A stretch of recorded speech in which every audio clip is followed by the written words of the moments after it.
Okay, Dan. Okay, Councillor Harper, we're live on YouTube. Thank you very much. Welcome to this afternoon's Plan and Environmental Protection Committee. I would like to begin by welcoming those members of the public and press who are watching via the live stream of this meeting via the Council's YouTube page. Due to the government guidance on social distancing, this means it is being held remotely. A decision, summary and minutes of the meeting will be produced in the usual way, and a recording of the meeting will be available to view on the Council's YouTube page. To enable the meeting to run in an orderly manner, I would ask members of the committee to keep their video camera switched on for the duration of the meeting and keep their microphone muted, except when I ask you to speak.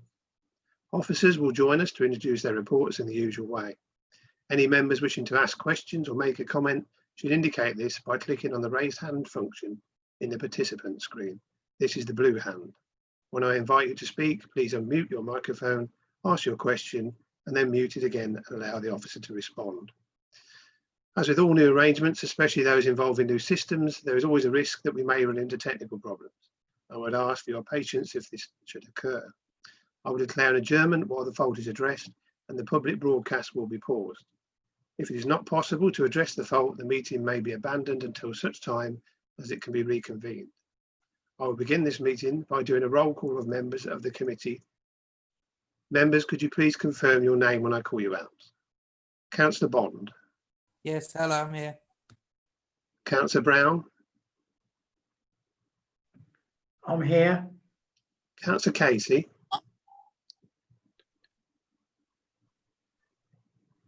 Councillor Casey. Yes, I'm here. Thanks, Chris. Councillor Hiller. Yes, I'm here, Chair.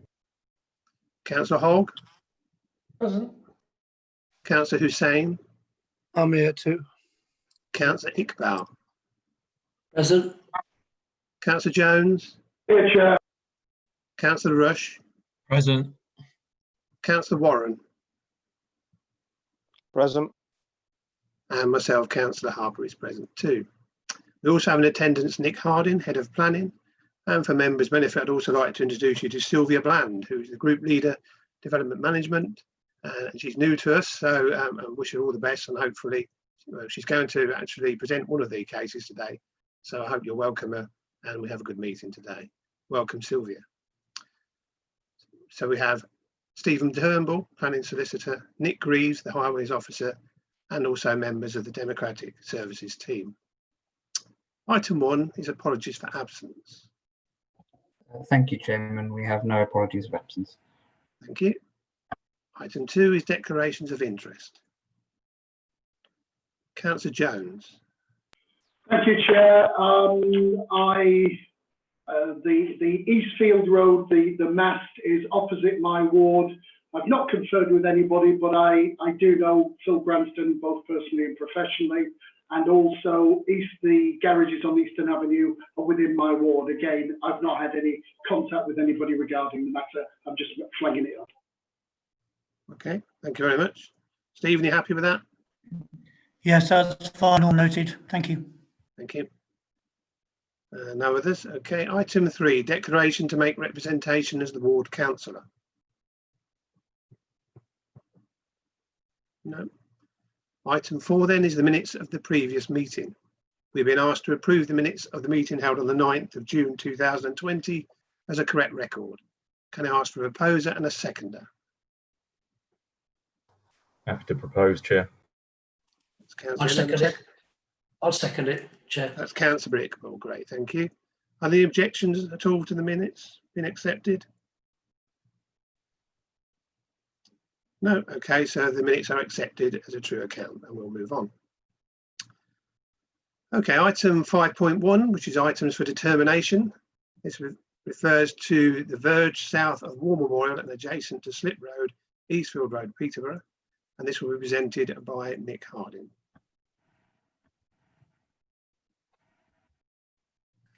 Thank you very much, Chairman. Next slide, please, Dan. So the red oblong on the screen shows the location of the proposed 5G mast. It's a 18-metre high structure that's proposed. And as you can see, it's located within the highway verge between the highway and the shared cycle footway on the other side. You'll notice the proximity of the nearest dwellings to the proposed mast. So they are 33 is the nearest distance, and 48 metres is the next nearest property in relation to the mast. To the south of where the mast is located, there's quite extensive greenery in terms of shrubs and also tree coverage, and that will be shown to you in one of the slides later in the presentation. Thank you. Next slide, please. Apologies that this is a little bit faint. So what you've got is an existing site plan on your screen presently, and that shows the highway verge. So that's the area that has got the various red lines going to identify a series of structures. So you've got the road to the top of the slide, the highway verge where the new mast is going in the middle, and then the shared cycle footway to the south, and the vegetation that sits beyond that. Next slide, please, Dan. So this is the proposed scheme. So you've got the mast itself being located in here, and you've got a series of cabinets as well to support the infrastructure that the mast will need. Next slide, please. This shows existing elevation drawings showing the trees in the background area beyond the extent of the shared footway cycleway, and this shows the height of the existing trees and also the existing street infrastructure, so the lamp columns and also some utility boxes. Next slide, please. And then this next slide shows the height and design of the proposed 5G mast. It was originally proposed to be 20 metres high, but it's been reduced down to 18 metres. And this slide shows the 18-metre version of the proposal that we're looking for a decision on today. Next slide, please. So this is the highway verge as it currently is. And you can see the street lamps and other utility infrastructure within this verge area. And the mast is going to go within this verge area. You can see how distant the existing properties are on the opposite side of the road from the proposed site location. Next slide, please. Again, this is looking from the bus stop towards the highway verge where the mast is going to go in the sort of central area of that verge area. Next slide, please. And this is a view from the opposite side of the road looking towards the highway verge where the mast is going to be located, showing the street infrastructure from this wider view. So you've got the bus stop, the lamp columns, you've got the traffic lights as well, and also note the tree and shrub coverage on the right-hand side of the slide.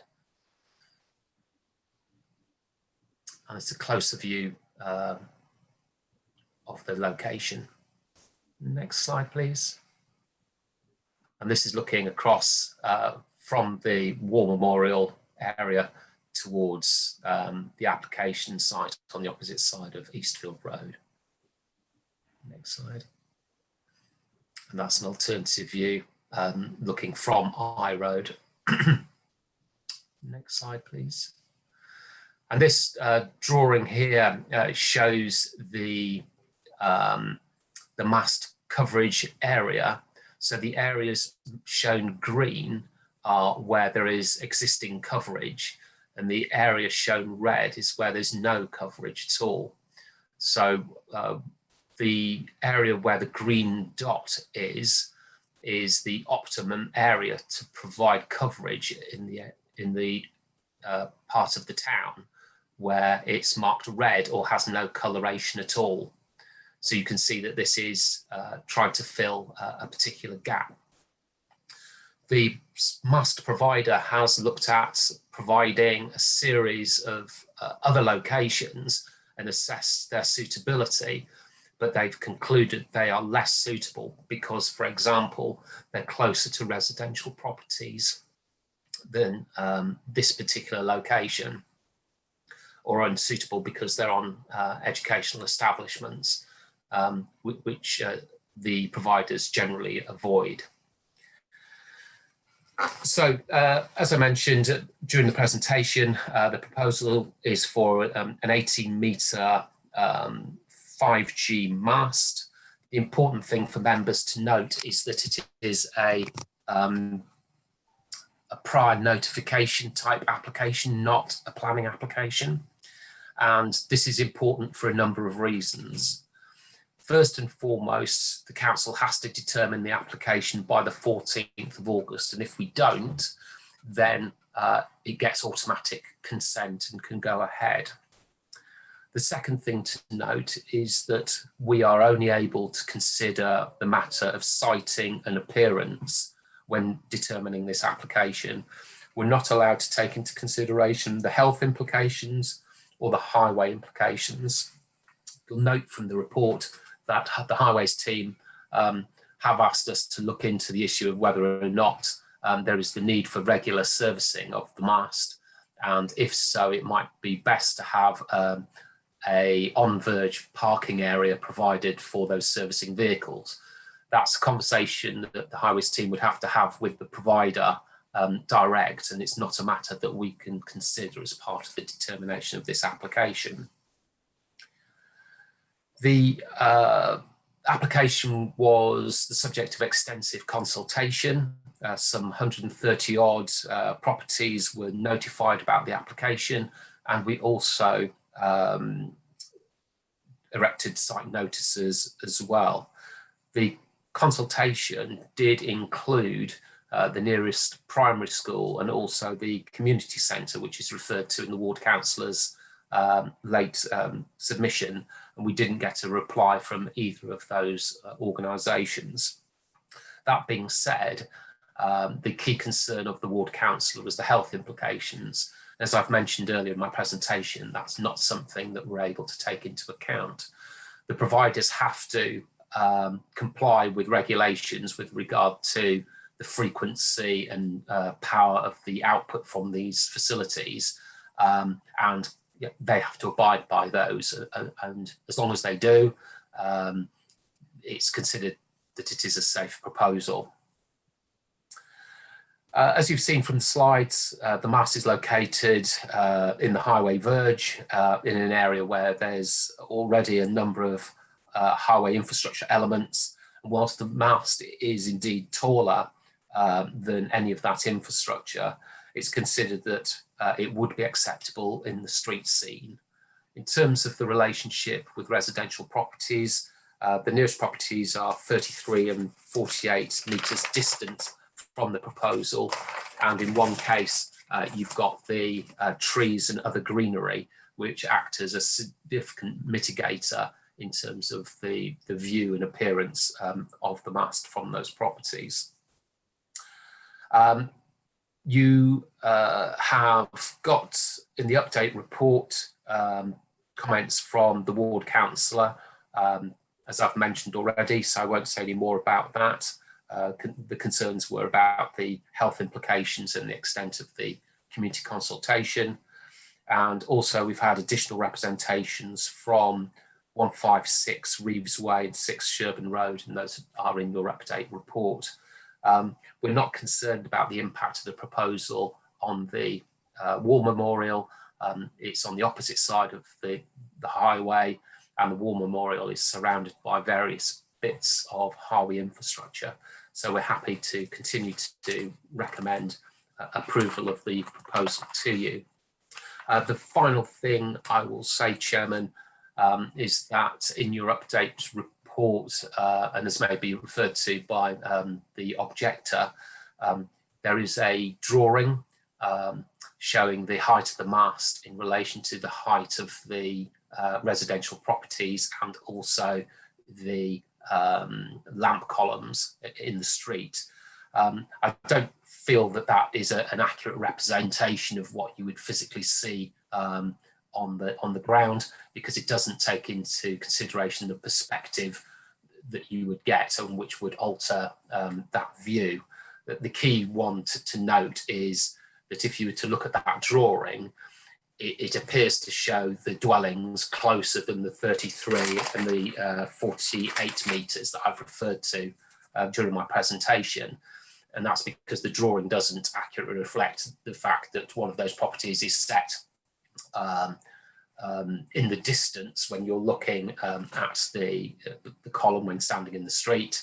It's set well behind, and also in order to get the information onto the plan itself, the distance between the mast and the property shown on the right hand side has been sort of squished up in order to show the relative heights.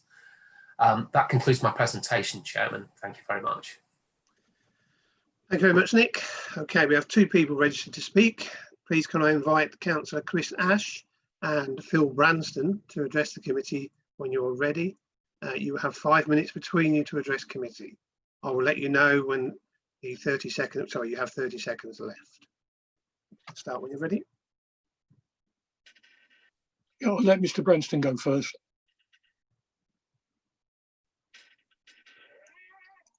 You need to unmute, Mr. Branston.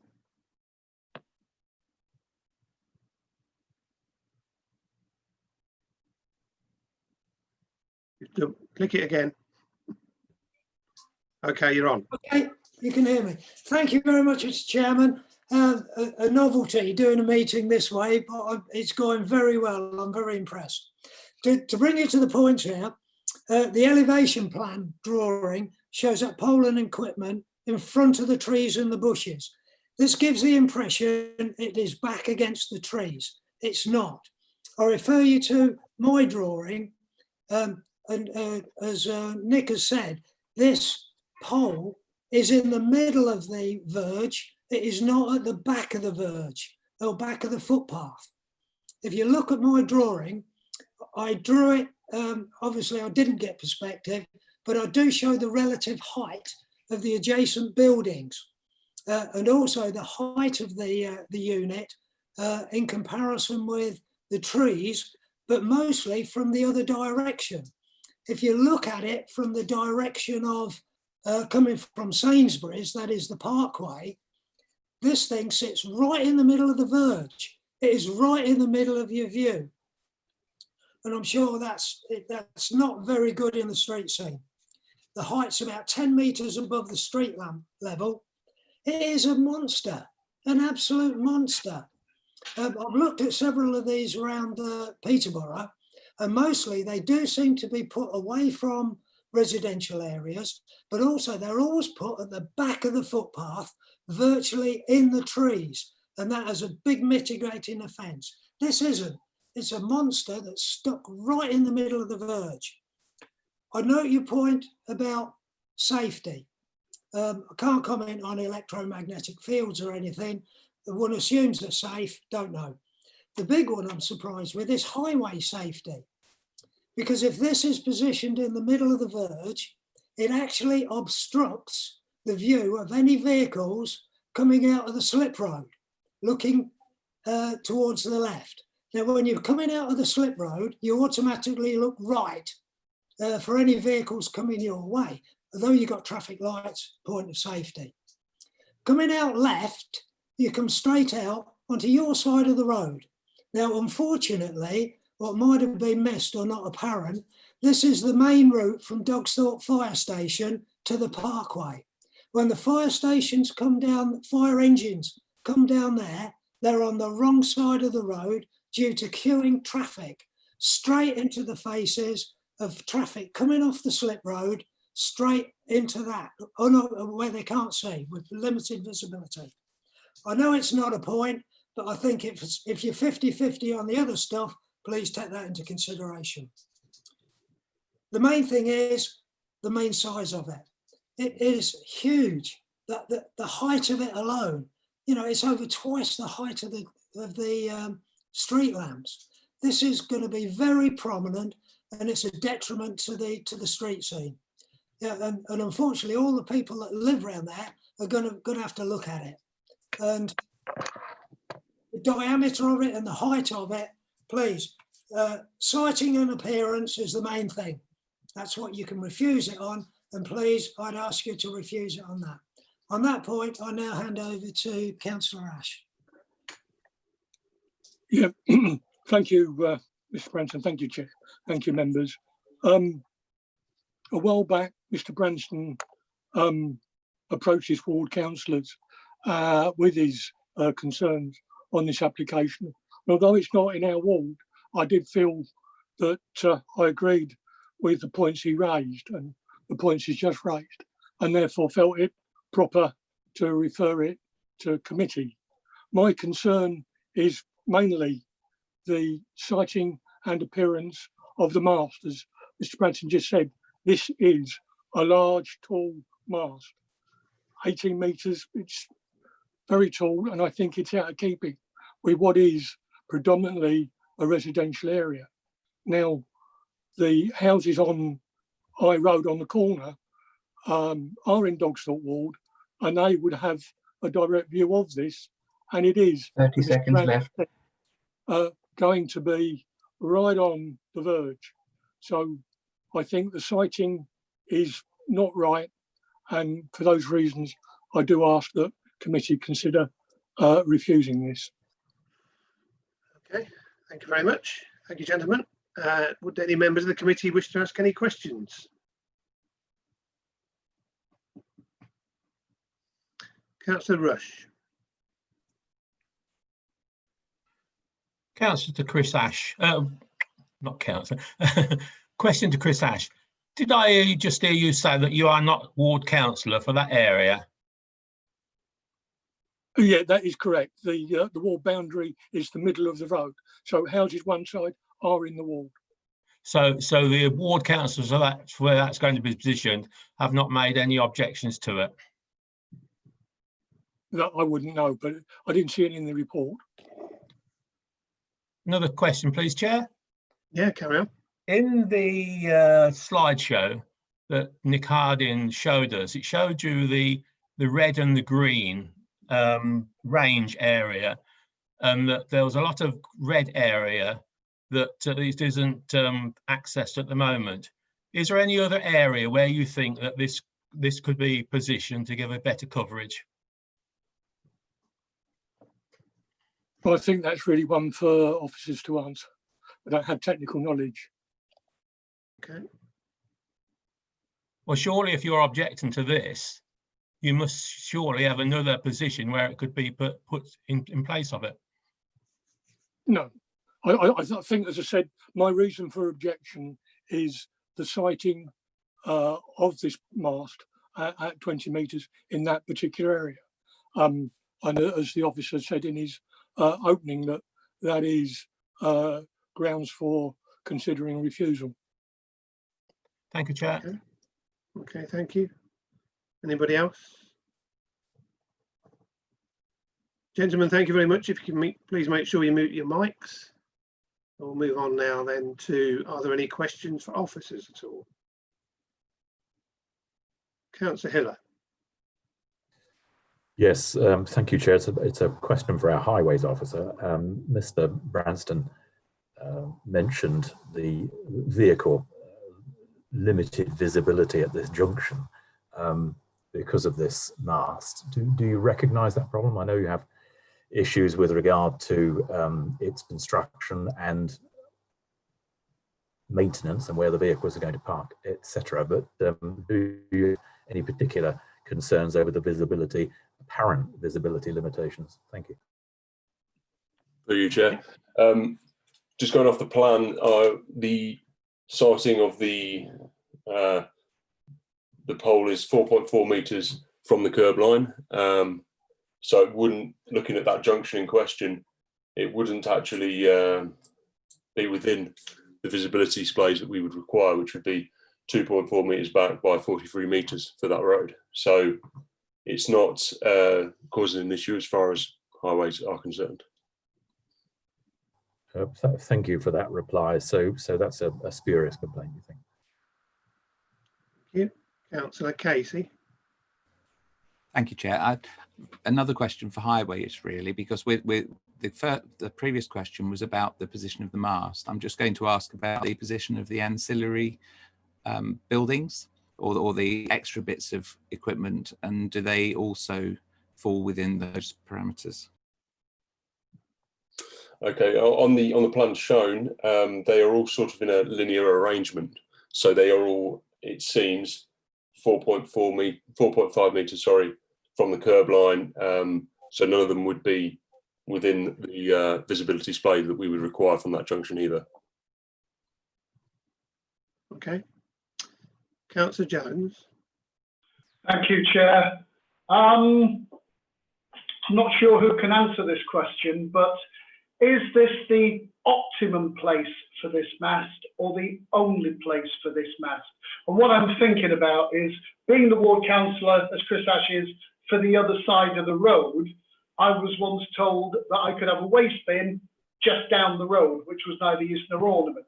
And I'm wondering whether, given that it's already 18 metres high, by moving it, say, more towards, I think Councillor Rush asked whether it could be moved, and I'm just thinking of an area down, further down the road, would something that high not receive the same amount of coverage? Does it have to be there for the only effect or just for the optimum effect? I don't know if somebody could answer that for me.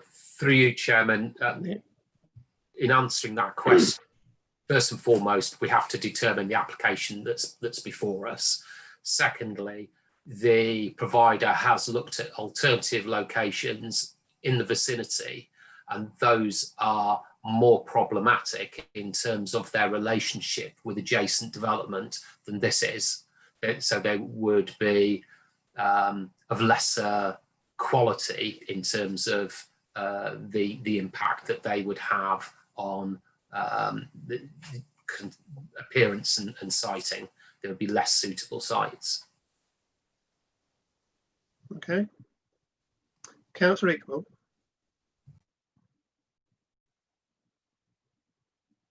Thank you, Chair. My question is to Nick Harding. I know in his presentation he has addressed the issue raised by Councillor Kayoum, where she raises concerns about the close proximity to the school and community centre, children's safety. He said safety is not an issue that we could consider in the planning committee today. And he says that the consultation was made with the school and the community centre. Am I correct to understand that they've not responded back? They have not raised any concerns? That's through you, Chairman. That's correct. We did consult with those two locations and we didn't get a reply from either of the organisations. A follow-up question, Chair, if that's okay. Yes, please. Carry on. Okay, that's fine. So that record is correct, straightened. Right. Now, she has in her statement said that if the matter could be deferred. Now, I note that you mentioned a date of 14th of August, that you have to make a decision by that date. Is that correct? I mean, we need to make a decision? That's correct. If we don't make a decision, then the mast will get automatic consent. Thank you. Councillor Rush. Thank you, Chair. Question to Nick. In his report, he said the highways reports has objected to the position of this because of maintenance. Is it correct that you said that we cannot take this report into account? Through you, Chair. We can't take into consideration the highway and transportation impact of this development because the legislation doesn't allow us to. But that doesn't stop the highways team from approaching the mast provider to establish how frequent the maintenance visits to the site will be. And then they can have a conversation over whether or not there is the need for an off-road parking area, a grasscrete area, for example, to be provided within the highway verge so that any visiting vehicles can maintain the mast but not get in the way of the free flow of traffic. On the question of the impact that this may have on the visibility splay, again, that's not a matter that we're lawfully able to take into account. And forgive me, I may be a little bit out of date, but from memory, when you're coming up the slipway to the junction, I believe that that's a light controlled junction, and therefore you wouldn't need the visibility left in the same way that you would perhaps normally do. That's an uncontrolled crossing. Thank you, Chairman. Thank you. Councillor Hogg. Just can I ask if the map of the 4G signal, the red and the splodges, could be put back up again?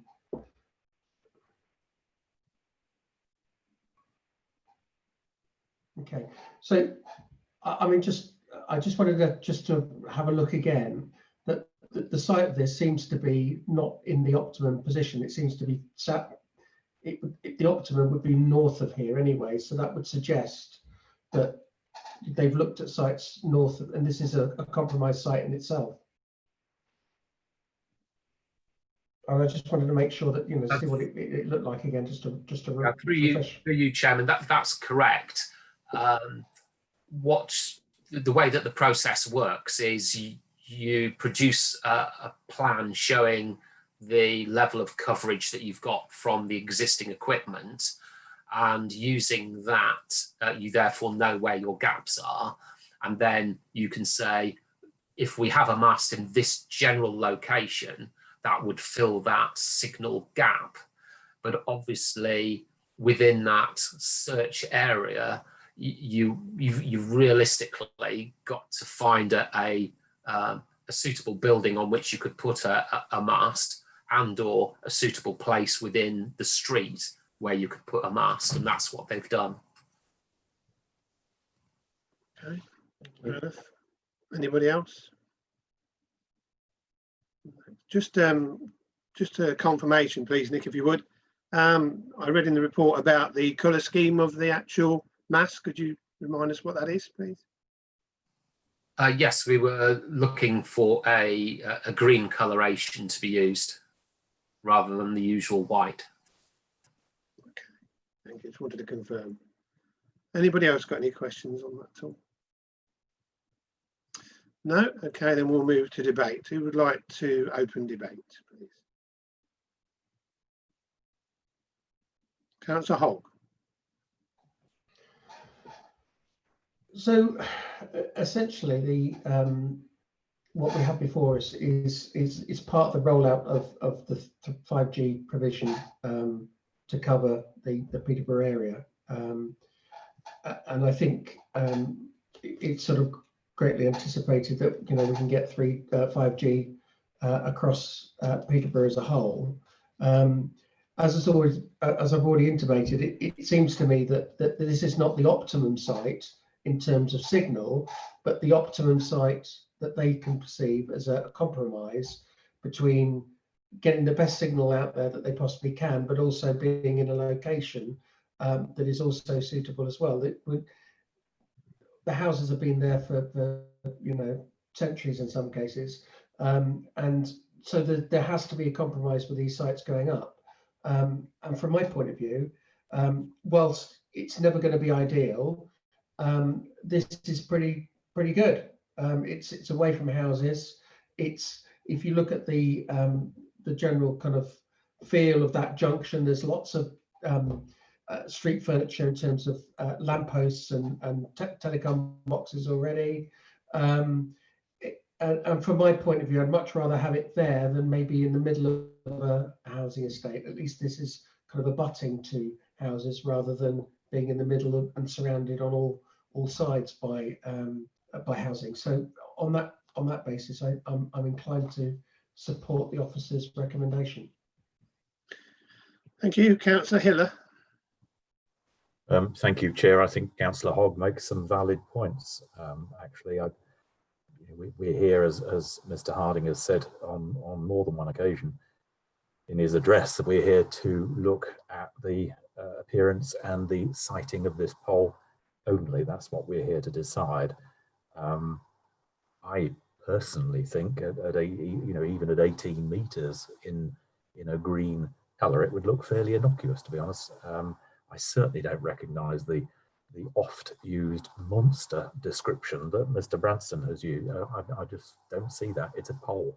It's not a monster. It's not massively wide or bulky. It's a pole, and it's like the old story, isn't it, Chair? Sometimes once it's been there for 12 months, you'd be wondering what all the fuss was about. Health concerns, it's been mentioned. I think one of the councillor objectors was talking about the fact that it's sited near a school and the school needs to be consulted. Well, the school has been consulted, as I understand, from what we've been told, and the school couldn't be bothered to reply. So that really wasn't too much of a concern for them. Similarly, the ward councillors haven't objected, Chair. There's been no objections for them. They didn't respond, I guess. We're in the 21st century, which I think Councillor Hogg has alluded to. We would demand decent communications. If indeed this is part of a 5G rollout, I would positively welcome it. I don't have any objections to this, Chair. Thank you, Councillor Jones. Thank you, Chair. I just want to sort of just play devil's advocate a little, knowing the area very well, on the fringe of my ward, not in my ward, is sometimes I think these things are cited for the benefit of the operator rather than the benefit of the people around it. I discount the visibility off the road. Nick is quite correct that it is light controlled, and as you come out there, then it behoves everybody to look left and also to listen if there are fire engines. I have to go with the health warning that we can't look at it on that basis, but I'm also mindful of the fact that is it there because it's just easier for the operator? And I'm thinking if you go past Sainsbury's, if you go further down the road out of town, then there are open spaces as you get towards the roundabout that would it not achieve the same level of coverage? And what I'm suggesting is this the only show in town, or is it just there for the operator? Could it not be moved, less than a quarter of a mile away and at 18 metres high achieve the same effect and be further away from houses? And that's what I would like to propose. Okay, thank you. Anybody else? Councillor Casey. Thank you, Chair. I think it's very difficult. I don't think we can really propose another location because this is the location that's been decided upon by the operators based on it would appear lots of software that's designed to provide a grid of coverage that enables everyone to connect. I don't think that would necessarily be grounds for refusal either. But I'm inclined to agree with Councillor Hogg and Councillor Hiller that really, this seems to have been put together. The question I was going to ask Nick, but I can't really now, was about the colouring and the green, and whether or not it could be phased into a sort of more sky in the same way that we've asked buildings to be done. I don't know if that's possible with green to grey going up, which might make it less noticeable. But otherwise, I'm inclined to agree with Officer's recommendation on this one. Through you, Chairman, if consent were to be granted by committee today, and you gave me delegated authority to have that conversation with the provider to see whether or not a graded coloration would be feasible, I'd be quite happy to do that. Thank you, Chairman. Okay, yeah, and thank you. Councillor Jones, did you want to come back? Yeah, just a point of clarification there is, the only thing I'm asking is that no other sites have been considered. Already Councillor Hogg has said it is something of a compromise. And this is something that I would say, I'm sure it's going to come back. I want 5G just as much as everybody else. I'm not absolutely convinced that this is the only place that we can cite this. It's just, you know, we've only heard one side of the story, and I'd like other sites to be proposed, because 5G is still being rolled out, and I don't think we'll be too far behind if we didn't agree to this and ask them to come back with other sites. Okay, that's cleared that. Thank you. Councillor Iqbal. Thank you, Chair. I don't know whether we are allowed. I personally think that Councillor Jones has made a valid point regarding the relocation. Can Nick give us his input on that? Is that possible? Can the matter be deferred, or ask the operator to come back and give us some more information whether they could find any other location? I mean, I have not made my mind at the moment, but this is a very sticky point which Councillor Jones has raised, whether we could have it relocated anywhere else. Have they made any other inquiries? Are there any other sites that were, you know, feasible? Can Nick make any comments so I could have a proper sort of straight thinking and make a decision? Is that possible? Through you, Chairman, the operator did look at 3 alternative sites, and those were identified in that red and green drawing that was shown to you during the presentation, and those were discounted because they had a far worse impact on the street scene and the relationship with adjacent residential properties than this proposed site. So this was identified as being the most preferable site that they were able to identify, which adequately serviced the area that needed to be provided with 5G coverage. It's not possible to defer the item because we wouldn't be able to bring the matter back to committee for a decision in time for the deadline that we have of early August. And the development proposal will end up getting automatic consent. Councillor Iqbal, did you want to carry on with that? Because your hand's still up. Yes, I would like to come back now. Thank you very much for that, Nick. I think that gives me a sort of clear direction. So I had a concern about the location. I had a concern about the school and the community centre, and you've addressed all those 2 issues. And in view of that, then I'm minded to support the officer's recommendation. Thank you. Thank you very much. Councillor Hiller. Yes, thank you, Chair.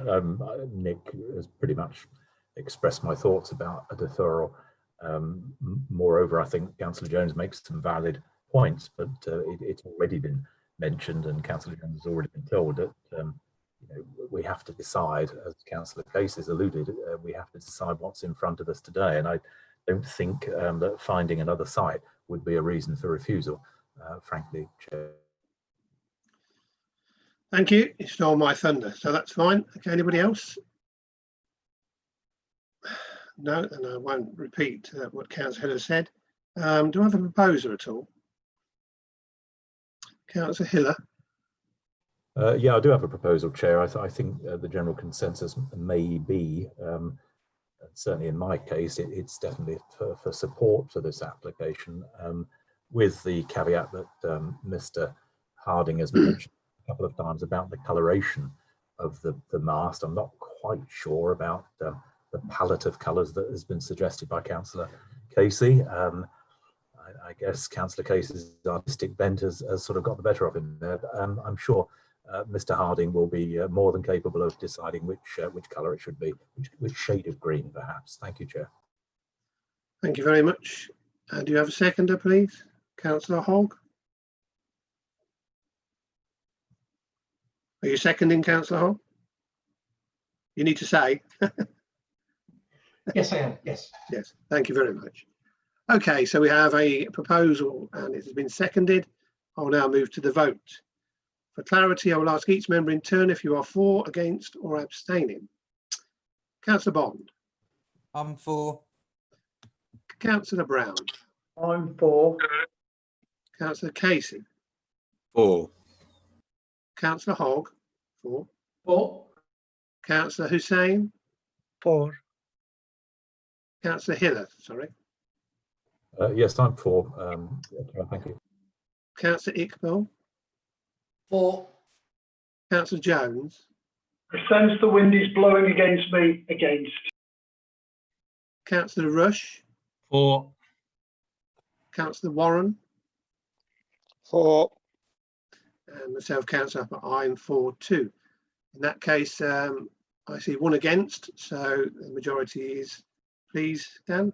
Yeah, so we have 10 for, 1 against, therefore the proposal is accepted as per the officer recommendation. Thank you. So the application is agreed. Thank you very much. Okay, moving on then. We're now going to move to item 5.2, which relates to the garages to the rear of 266 Eastern Avenue, Dogsthorpe. And in this case, we'll ask Sylvia Bland, please, to make the presentation. Thank you. Thank you very much, Chairman. Can I have the next slide, please? Members, this application relates to a garage colony related just off Eastern Avenue. As you can see from the slide, it is surrounded by 16 residential properties. Those properties have gardens of varying sizes, some of which are restricted to 8 to 9 metres, others are over 20 metres in length. If we can have the next slide, please. This aerial view again shows the application site within the centre, and again you can see how it is surrounded by residential properties and their gardens. Next slide. Okay, looking at the application site in more detail, members will see that from the bottom left corner of the slide, access will be taken from Eastern Avenue. There is an existing access there. It measures approximately 40 metres and it leads into the garage colony. The colony itself comprises 2 blocks of garages, as you can see from the slide, Block 1 and Block 2, which comprise 23 garages in total. The proposal is to convert those garages to 3 residential properties. The next slides are a series of photographs that give you an appreciation of the context of the site.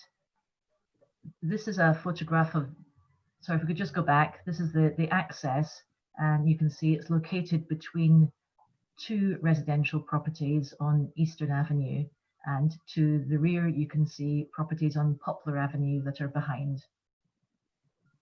Next slide, please. This is a view looking down Eastern Avenue. The blue arrow indicates where access would be taken into the site. Next slide. And this slide and the one after it give you a context of the type of dwellings, which are mainly semi-detached or terrace properties. Eastern Avenue is a wide road and also has wide highway verges which are grassed with trees. Next slide, please. And again, a similar slide looking in the other direction.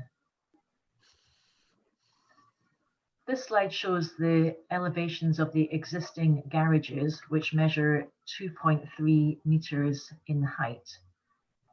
And the next slide. And now we're going to look at a number of photographs that take you within the site itself.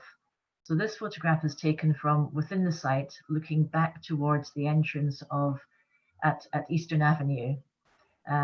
Members will see the first garage on the left-hand side and also the boundary treatment to the existing properties, which mainly comprises timber fencing of approximately 1.8 metre in height. Next slide. This is looking to the northeastern end of the application site. And then the next slide, this is a view within the centre of the colony, and you can see the properties to Poplar Avenue behind. Slide coordination.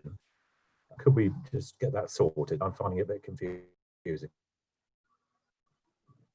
Okay, and the next slide, please. And this is looking down to the end of the garage colonies. The building that you see at the end is a private garage owned by a property on Poplar Avenue at number 103. And from this side, you can see that some of the garages are in a state of disrepair. Now, this slide here shows the proposed layout. And the application is for the conversion of the garages to 3 bungalows. Those would replace the garages situated in Block 1, and they're to the northeastern side of the site. They would comprise a 1-bedroom bungalow and 2 2-bedroom bungalows. The site layout plan also shows the location of 5 car parking spaces that would serve the bungalows, and also the location of a store for wheelie bins. The red arrow shows that access would be retained to the existing garage that's in private use, that's owned by 103 Poplar Avenue. And just one thing to point out, that at present the garages form the boundaries of the site in those locations, and the intention of the developer is to retain those garage walls where possible as boundaries. If this is not possible, then the boundaries would be replaced with fencing. And if we could go to the next slide. This is a closer view, and what you see here is that the bungalows are marked 1, 2, and 3. Number 1 to the left-hand side would be a 2-bedroom property. It would have its main bedroom, the front door, and the main living area fronting onto the garage court. And then there would be a single dwelling that would have a window to the side. The middle property would be a single bedroom property, and it would have windows to the main bedroom, the door, and the living area fronting into the courtyard. And then for the last property, number 3, it would be the same as the first one, with windows to the living area, the door, and the main bedroom fronting into the courtyard. The single bedroom would have a window to the gable elevation. And if we could have the next slide. This shows you the elevations. The top part of the slide shows you the front elevation facing into the site itself, and you can see the windows and the door that I referred to. The bungalows would be of a maximum height of 3.5 meters, which is 1.2 meters higher than the existing garage. I'll come on to the materials in a later slide. The second elevation down shows you the overall roof profile of the proposed bungalows, and just below that you can see the height of the existing garage walls, and those would be retained as part of the development as far as possible. The elevations at the bottom show you the side or gable elevations, and you can see there that would be 2 small high-level windows to the single bedrooms in bungalows 1 and 3.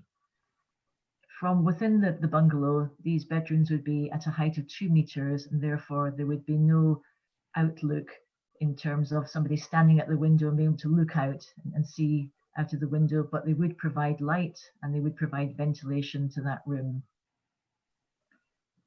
And if we could have the next slide. These are photographs not of this particular development, but of a development that has been carried out elsewhere, that show you the proposed bungalows as built. They would be of a modular construction, and therefore they would be identical to what is currently proposed here. You can see that the aim is to create a very contemporary feel, using materials such as cedar or hardy plank weatherboard to create an entrance feature around the door, together with white render to the main areas around the windows. It would be dark grey single ply membrane roof with black fascias and soffits, and the developer also intends to clean and repoint the existing brickwork to the garage walls. The internal part of the courtyard would be landscaped.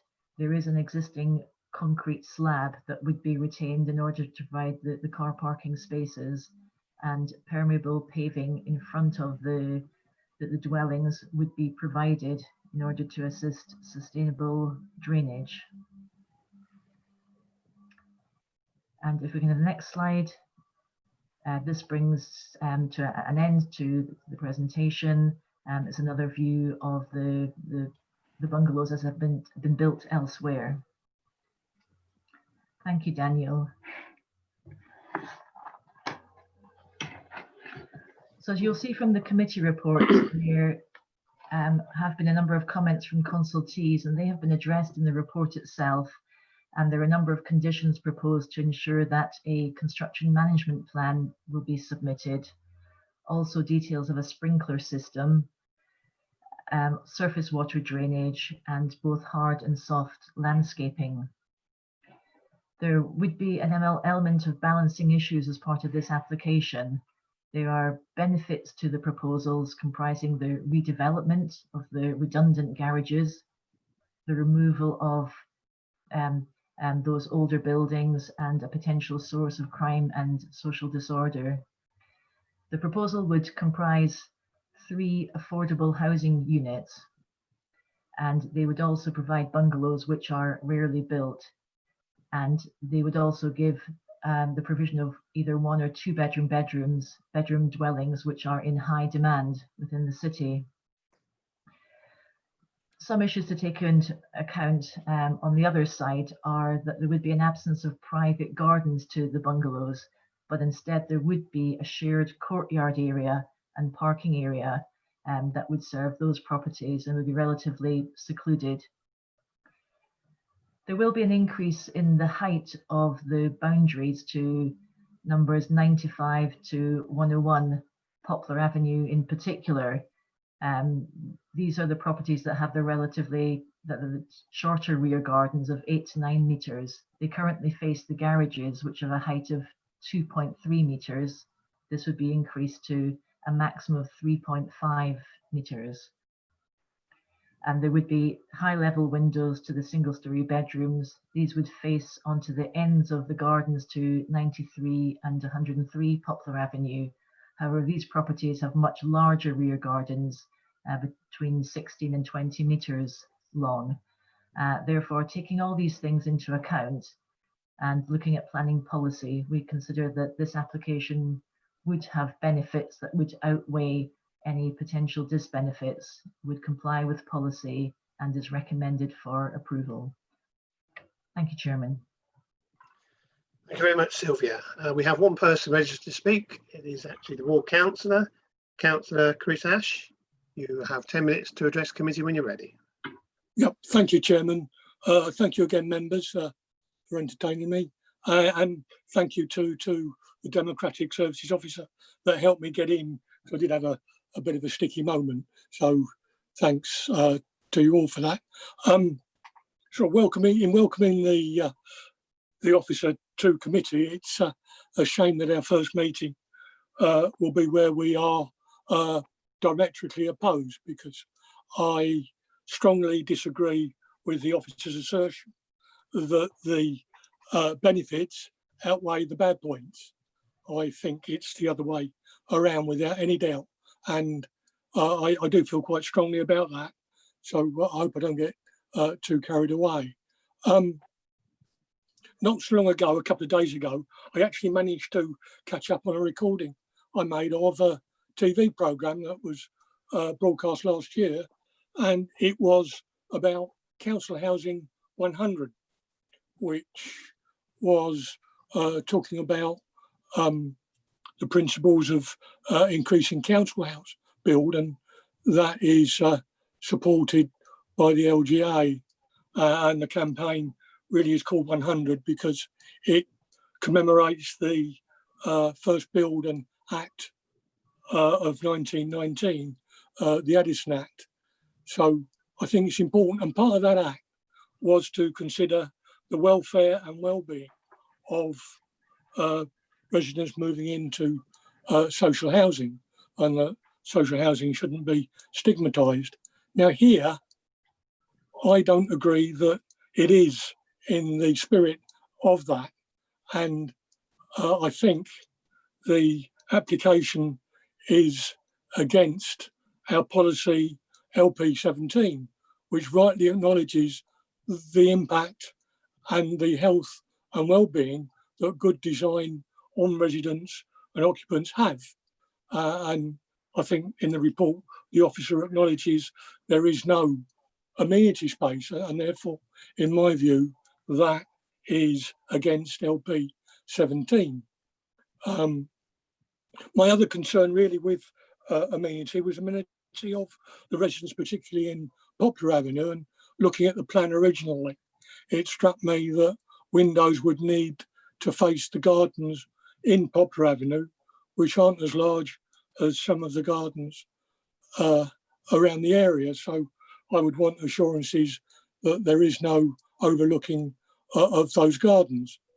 And while the officer tells us that there is much needed accommodation for the over 55s, and I don't dispute that, I do dispute that that accommodation needs to be second rate, basically, and that might be a bit strong, but that's how I feel about it.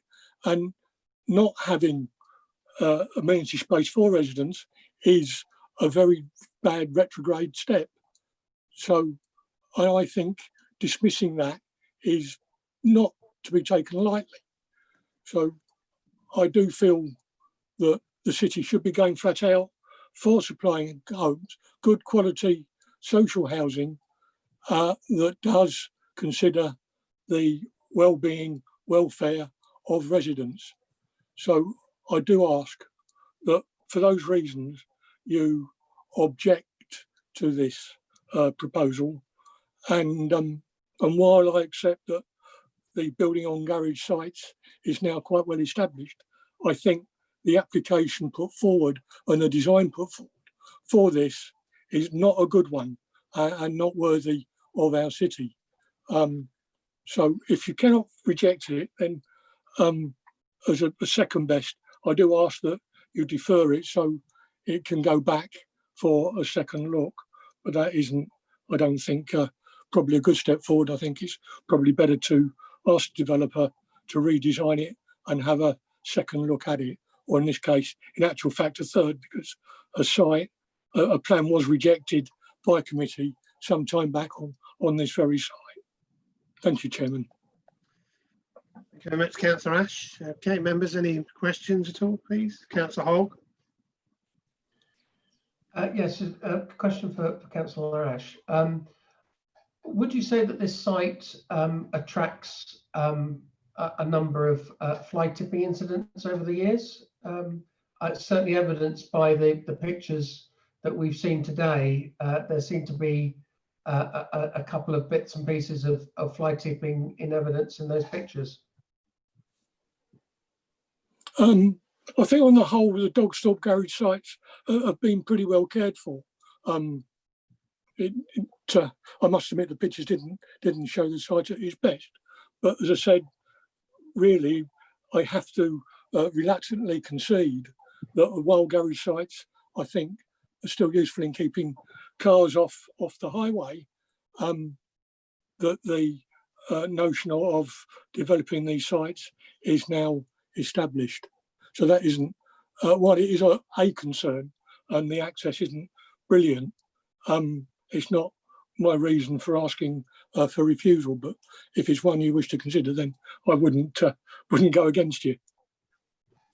And so a sort of supplemental question is, so you're asking us to reject, but in place of that, you were looking to maybe defer with the developer coming back with a different plan in some shape or form. Could you just kind of outline what you would feel that, if you were advising the developer, what you felt would be an acceptable scheme going forward?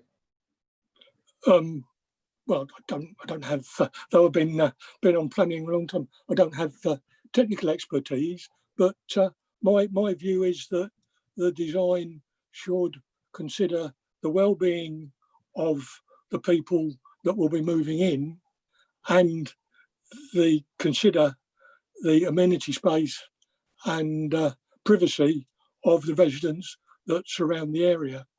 So whether a design could come forward to achieve that on that site, I wouldn't like to say, but there has been a previous plan for that site that was rejected.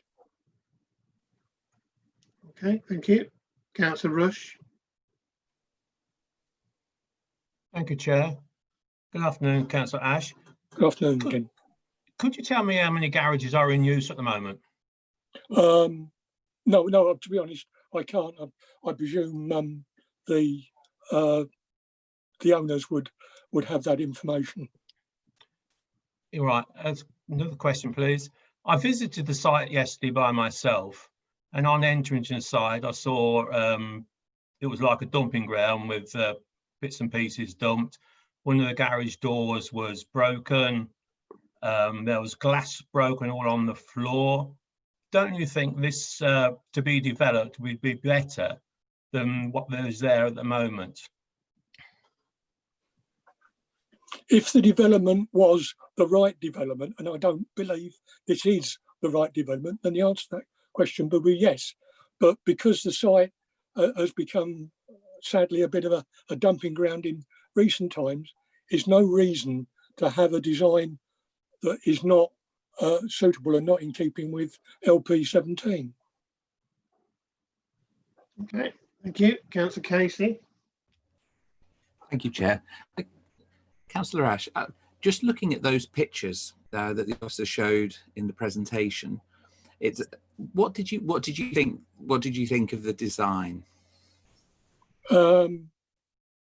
Personally, I thought they were rather stark, but you know, that's a personal view, and some people may think it's nice and modern and quite trendy, but I'm not one of those people. But sometimes it's, you know, the inside of a property that's important, and what amenities do you have than the actual visual appearance, which of course is key, but it's not the be all and end all. Thank you. Thank you. Any further questions, please? No? Okay, thank you. Thank you, Councillor Ash, if you'd like to mute your mic. Thank you. Thank you, members. Okay, have we got any questions for officers, please? Councillor Hogg. Yeah, so I'm just slightly confused, I suppose, really, about the whole parking issue with this development. Essentially, they've got this kind of weird doubling of car parking spaces for 1 and 3. And not for 2. I understand that's because they're 2-bedroom and this number 2 is only a single bedroom. But essentially the width of those 2 spaces together is equal to the length of a car anyway, because evidenced by the fact that there are essentially garages in that rectangle. I just don't understand why they wouldn't just park their cars 90 degrees to where they are on the plan, and then actually you could get a lot more than 5 cars in there. You could probably get 6 or 7, so there would actually be space for visitors. I think that this type of property is probably one that might have visiting carers or nurses or what have you coming to the property, so that the provision of visitors parking may well be something that would be beneficial. And even if it isn't quite enough to park the cars at 90 degrees, there could be a slight chevron kind of style parking along that wall that would maybe only get in 6 cars instead of 7. Has the officers got anything to sort of comment on that at all? Yeah. Through you, Chairman, the council's policy requires 2 parking spaces for 2-bedroom properties and 1 for a single-bedroom property. So the application in that respect is policy compliant in providing 5 car parking spaces. It may be that should the development proceed, that the occupants may decide to park in a slightly different way if they were able to get more cars in, or if they had smaller cars. But as far as we need for the application, it is simply 5 car parking spaces. in addition, the scheme needs to allow access to the garage at the end. So it would need to ensure that there was enough space for that car to reach its garage if it chose to use it. I think at the moment it does not look like it's fully in use, but we still have to make provision for that. Okay, thank you very much. Anybody else? I've got a couple then. Oh no, I've got Graham. Councillor Casey. Actually, I'd like to follow up on that parking question by Councillor Hogg, because just looking at the configuration of the 4 car parking spaces, there's one of them that would be a bit of a nightmare to get into if you were the last person back and everyone else was parked up and you were on the inside of the 4 next to the wall. I don't know how you'd maneuver. Well, I'd probably be able to do it, but I'm just wondering if I'm just wondering whether or not that's fixed. You know, is there an opportunity for further thought on that? The car parking layout has been accepted by the Highway Authority. Nick can perhaps comment further if necessary, and therefore we were satisfied that people will be able to get into those spaces. You know, theoretically, we could attach a condition requiring submission of a car parking layout should members wish to see that a different scheme be provided and then discharged on condition. But you know, really, the scheme that's provided is satisfactory, and I'll let Nick answer any further questions or add any further comments on this if he chooses to. Yes, Nick, would you like to come in on that, please? Yeah, I can fully appreciate the comments made by the councillor. Tandem bays do look a little bit strange, and I can completely understand the one next to the wall. I don't have the diagram up in front of me, but yeah, I mean, when it comes to tandem bays, we don't like to see more than 4 bays. We don't accept 6. Nick, can I just stop you a minute? Dan, could I have the picture up, please? I think it would be useful for everybody. Yeah.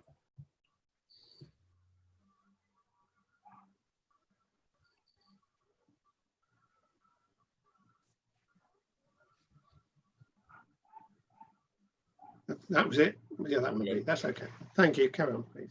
So I think the space that the councillor was referring to was the one nearest the boundary for plot 3. Is that correct? Yes, that's the one. So I can, yeah. So yeah, I can appreciate that might be a little bit difficult to get to, but it might be an idea for there to be maybe a conditions for the layout, showing that it can be tracked and can be accessed. The officer in question did review this and was satisfied that could be accessed at that point. So we were content at the moment, but maybe the more evidence could be provided for vehicles that need to make that sweep or that turn into that bay. Okay. Hope that's helpful. That's fine. Thank you. Anybody else? Councillor Rush. Thank you, Chair. In the report, it mentions that the bedrooms on each of the units would be looking into 95, 97, 99 Poplar Avenue. Could you comment on that, please? Yes, through you, Chair. The plans have actually been amended so that would not happen, and instead the windows have been moved to the gable ends, which means that they would look towards the very ends of the rear gardens to 93 and 103 Poplar Avenue, which actually have very long rear gardens. The garden to 93 is about 28 metres, and to number 103 is approximately 16 metres. So we feel that is a better arrangement. The officer wasn't satisfied with the original layout and location of the windows. We asked the developer to change those, which he did. We reconsulted residents, and the scheme that is amended is the one that's before you now. So it is different to the scheme that may originally have been put forward, which did have windows facing onto the shorter rear gardens. Okay, thank you. Right, I've got a couple of questions if you wouldn't mind, please. It was mentioned in the report about keeping the old garage walls effectively, and if they couldn't be kept, they would be replaced by fencing. My concern, I guess, with that is the fact that if it's fencing, I'm assuming it's wooden fencing, and how that can make a boundary as such. Because surely there needs to be a gap of so much for maintenance if it's a fence. I'm just wondering, would that mean the whole site's got to be moved in a metre or something away from that fence? Because if we allow that to go through with, if the wall's no good, we'll put a fence up. We've got a fence next to a wall. I don't know how that can be maintained. Yeah, the fencing would be on the boundary, and therefore it would be maintainable from the side of existing residents. But you are correct that the new modular housing would back right onto that, so there would be no gap. I'm just thinking, yeah. So I'm just thinking. Sorry to interrupt you. Yeah. So yes, you're correct that if there's no gap, then they wouldn't be maintainable from the application site side, but they would be maintainable from any resident side. And just from, maybe you can give me your opinion. I'm guessing that's going to be at least an inch or two, or a few inches. Would that not just be a problem for damp and rubbish and stuff just to store up in that gap? We've not had any details specifically from the applicant on how that would be achieved. I understand it is their intention to retain the walls, and that is what they normally do, and that's the premise of this sort of application, which is for conversion. Therefore, I can't really add any further to any maintenance issues that might arise should that not go forward and the fence be there instead. But certainly it's their intention to try and keep those walls as much as possible, I would imagine, to prevent that problem that you just described. I don't know if you can hear me, but I seem to have lost connection. Yes, I can hear you. I can hear you fine. Yeah. I seem to have lost all pictures. Am I the only one that's lost it? No, we can see you and hear you very clearly, Chris. I've lost all the pictures. Sorry about that. So I don't know how that works, Dan. Dan, could people who want to, would I need to log off and log back on, because I've just got Zoom on my window? Yeah, it might have just gone behind your screen, Councillor Harper. The window might have just been behind. But if you, I've got it back. It's coming back. No, I don't know what that was. Something had a blip. Thank you very much for bearing with me. Okay, so that's one thing. So the other thing is, it's also mentioned about the over 55s or 55 and over. Is that legally enforceable? Because I know of it from experience myself, that there have been areas that have been classed as being for over 55s, and we have families in them. So is that something that, from a condition point of view, is legally enforceable? In my opinion, yes, you could write a condition that would be legally enforceable. However, one is not being proposed as part of this application. The applicant, whilst they have stated an intention to encourage the use of these by over 55s, they aren't being put forward solely as an over 55s development, and therefore they could be used by people of different ages. I think given that they are bungalows, they may be more suitable to that age group, particularly as they're designed to be compliant with part M4(2) of the building regs, which means that they'd be accessible and adaptable. But their intention is to try and retain some flexibility. So should younger people who have some mobility issues that require a bungalow would also be able to live there. Okay. Thank you very much, Sylvia. Councillor Hogg. I was just sort of coming back with the thing about the fencing issue. I believe at the moment there is no fence in place, that the boundary, it comes straight up to the back wall of the garages, and I would presume that they would do the same with these properties, that the back wall of the properties would then become the boundary line and the fence line for those properties. And hopefully that would mean kind of fairly zero maintenance issues. If you start putting a wooden fence in, you're going to have to start asking the people from the other properties for access to be able to maintain that fence, and I think that would be untenable.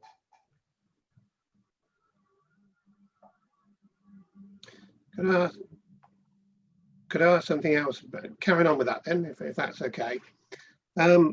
Would it be reasonable for us to suggest that if the walls are not suitable, they are rebuilt rather than allowing the fence, or would we have to just decide on what's before us? Could we not request that be a condition that if the walls are not found to be suitable, they are replaced?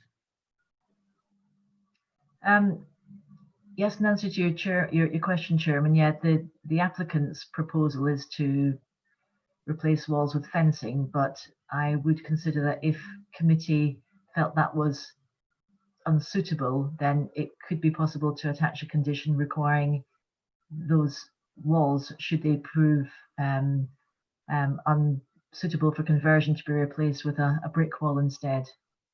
Yes, I would agree committee would be able to do that. Thank you. Councillor Hiller.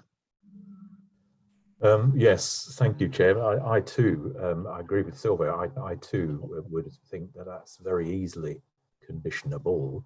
But having said that, I listened to Councillor Horgan. He was saying you need to ask the new residents of the properties if you wanted to maintain a fence, should the fence be put up on the boundary.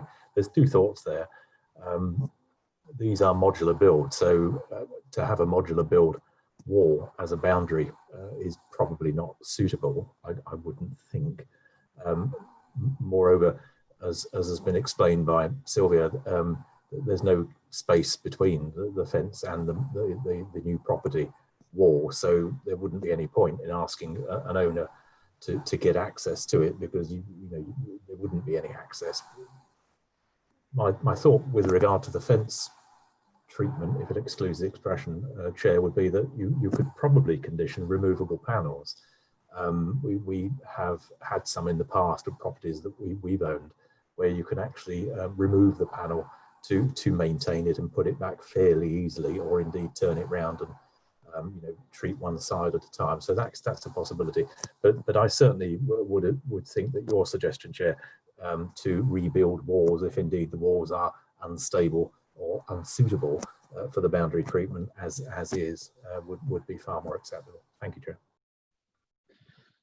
Thank you, Councillor. Councillor Hogg, did you want to come back? Just to come back on that, so I wasn't talking about having access from the new properties. I'm talking about the boundary presumably would be the responsibility of that the owners of that estate, and that to be able to maintain that fence line, they would need to access that fence via the existing properties on Poplar Avenue. And I think that there has been a suggestion in here that they would not give any access rights for that sort of thing. And it's a neighbour dispute waiting to happen. Is where I was coming from. Okay, thank you very much. Any other questions for officers at all, please? No, should we go to debate then, please? Councillor, have you still got your hand up? Is that you? Oh, right, so we're going to Councillor Casey, please. Thank you, Chair. I must admit, actually, I do have concerns about the idea of a wooden fence, and I'd be very keen if we were to approve this application, the condition the rebuilding of a fence, so that the boundary remains in essence what it is now, a brick wall, and that would yeah, I think that would certainly satisfy those concerns. I quite like the design of the new of the new properties, and I think it certainly is it's an improvement on the pictures we saw of the current site. I thought someone had got a hold of my mobile phone and seen some of the pictures on it with that one. But no, I'm inclined to approve this site. I remember when the initial application came a few years ago, and it's for a 2-story building, and we refused it. But I think the grounds, because these are lower, and I think a lot of our concerns for that have been taken away. I think the design is good.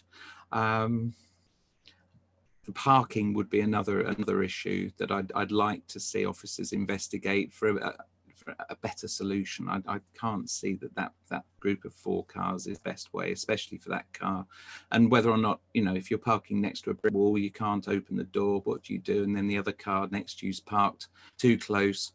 Councillor Jones will be able to advise on, you know, the parking skills and things like that. But no, I'd be quite happy to support this if those issues were investigated by officers and perhaps, you know, it was tweaked. But we're there to look at what we've got. But, you know, overall, I'm sort of reasonably happy with this application. Thank you. Councillor Hiller. Yeah, thank you, Chair.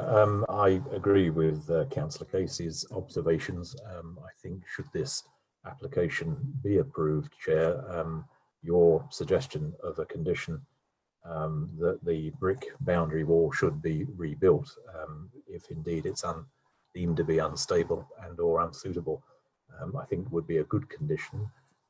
I think when I looked at this application originally some while ago, I did have concerns about the lack of amenity space for the future occupiers, and I have some sympathy with Councillor Ash's view in that regard. I also had concerns about amenity loss for the existing properties, gardens, vis-a-vis overlooking, etc. But I think Sylvia, in a very capable address, you know, it sort of relieved my concerns about that with the positioning of the bedroom windows. I don't think there will be much overlooking, if any. So that's relieved that concern from my point of view. Modular build, I think that's going to be far more popular as the years progress. I think modular build now is of such a standard that it's every bit as good as modern traditional building techniques, and of course it's a lot quicker. The property is built largely off-site and then it's just assembled, and as I understand it, the footings, foundations are already there, so it's going to be a relatively quick build, and there's going to be a relatively minor disturbance and inconvenience for the existing residents. The garage blocks as they are pretty moribund, aren't they? I mean, there's nothing really admirable about the existing site. Parking, yes, that's a bit convoluted, but I suggest that'll probably sort itself out.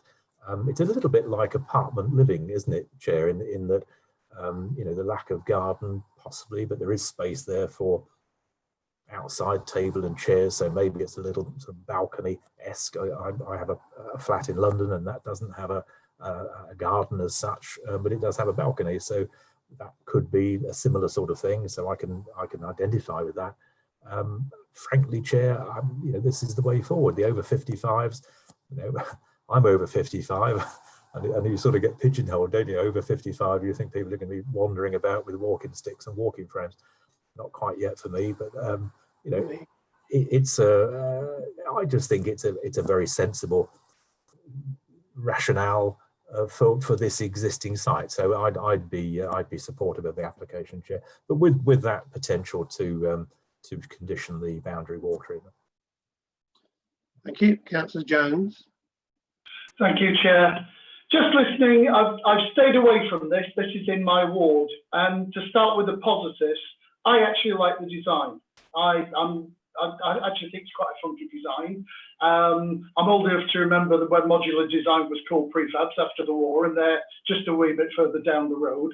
So, you know, it's old wine in new bottles. The other side of the coin is that if you listen to the concerns of everybody, we're talking about boundaries, we're talking about parking, and you don't solve a problem by creating one. Don't run away with the idea that if you build houses, that you save a fly tipping problem. You know, because and all of us realise is that fly tipping turns up in the most unusual of places, and you can't just build houses and resolve that problem. The other thing is, as well, is just to come to it, I've seen, particularly, I live just over the boundary in North Ward, just off the other side of First Ride, and I've seen some of those garage developments turned into some very, very good housing, and I'm very proud of the city for doing that. In this particular instance, the phrase that springs to mind is, we're trying to get a quart in a pint pot. If you look at the entrance, it simply isn't wide up. The irony is is that garages are no longer used, but car usage in that area and off-road parking has increased exponentially over the years. Moving the cars around, giving access to somebody who lives on Poplar Avenue, this is just, I just can't see this working in the way that I would truly, genuinely like to see. I know the need for housing. I'm seeing this all the time, and after dealing with trees, probably housing is the next highest thing. And I was onto the housing department only this morning. So whilst I would love to see a development like this and with this design, I'm sorry, I don't think that this design in this place at this time is the most apposite, because if you listen to everybody's comments, we all are having reservations. Throw in the fly tipping, throw in the parking, and throw in the fact that I wouldn't particularly want to live in a room or be in a room where I just had a little bit of light and ventilation. None of us would like to live there. And I have to say, with Chris Ash saying, it may be in the letter, but I genuinely don't believe in this instance it's within the spirit. And I think on that basis, with a heavy heart, I must vote against it. I'm sorry. Councillor Warren. You know, I think I share similar concerns. When I looked at it, I thought it was just a shoehorn for a development. It was just in a plans, houses for an open space. But a lot of my concerns have been actually amazed at quite good design. I think the layout has been thought out. I still have a concern about the amenities. I do believe there's a need for a garden, but I can't see a way of getting this. I do have a concern with fence. But as long as that condition with wall, I'll be with that one. I have a slight concern of parking, but I think it will be sort itself out. So on the basis of what I've seen tonight or this afternoon, I'm going to go with the plan and with the offer recommendations to the condition. Thank you, Councillor Warren. Councillor Hogg.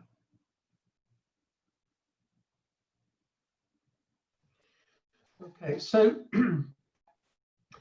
I must admit this isn't a clean-cut decision. There are elements to it which are not ideal, but I feel that the amenity situation isn't great. But has already been, I can't remember who brought it up. I think it might have been Councillor Heller. That essentially, apartments don't have gardens. There is plenty of, just across the road, there is a large play area and green space that can be easily accessed. I can see Councillor Jones shaking his head. Is it not easily accessible? I'm trying to think what you're talking about, Chris. I'm just thinking of play area for the over 55s. Perhaps it's semantics, but okay. So it wasn't about it wasn't that I was suggesting that the over 55s should be going onto the swings, but there is outside space that they can easily access. Coming from London myself, essentially gardens are rare, and that it is basically there are areas of green where people can sit with benches, etc., to enjoy outdoor space. So from my point of view, this is no different than if it was a sort of apartment building in terms of loss of amenity or what have you. I think there's a great need in the city, specifically for single level accommodation for the over 55s, but also for disabled people who need to be living on one level, where they've got carers coming in. So this has got parking directly outside.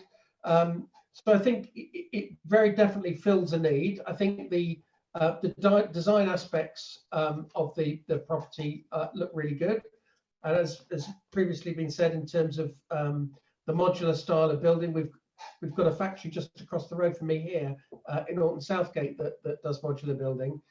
It is the future, I believe. So I think that the parking, I've already said about the parking needs to be maybe jigged a little bit in terms of the way that the plans are. I don't think it practically works. I think they were, they've just looked for a solution and possibly not the best solution. I think we need to make sure that that boundary fence is one of brick, either the existing brick wall from the garages or a new brick wall, or part of the modular building.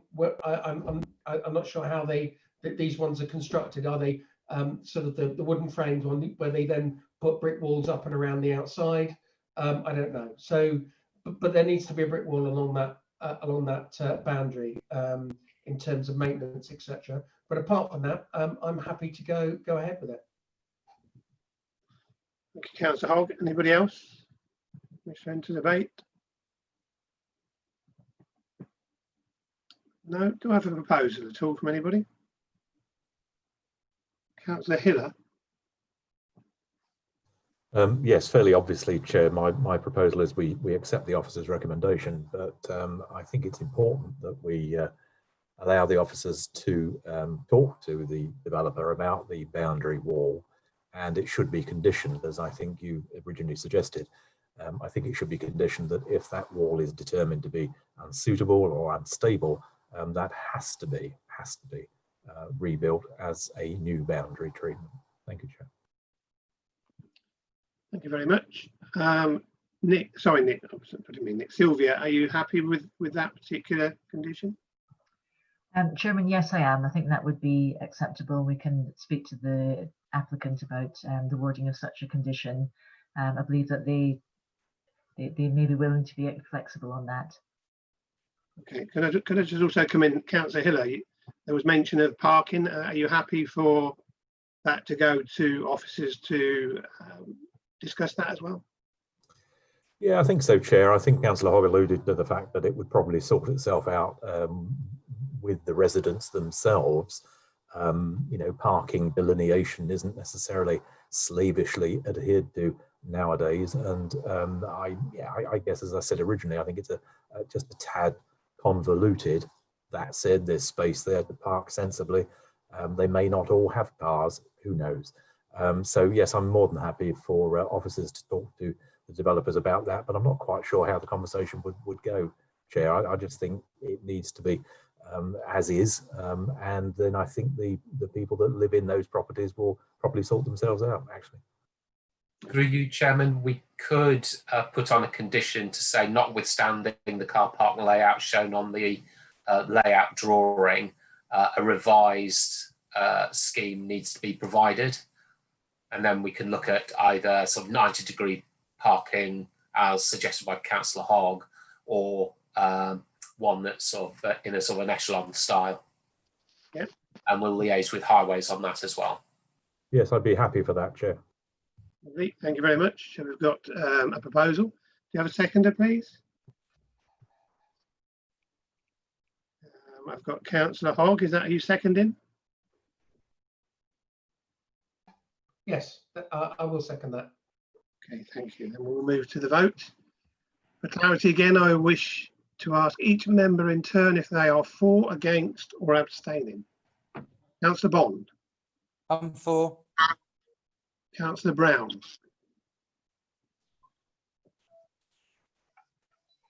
Councillor Brown. For.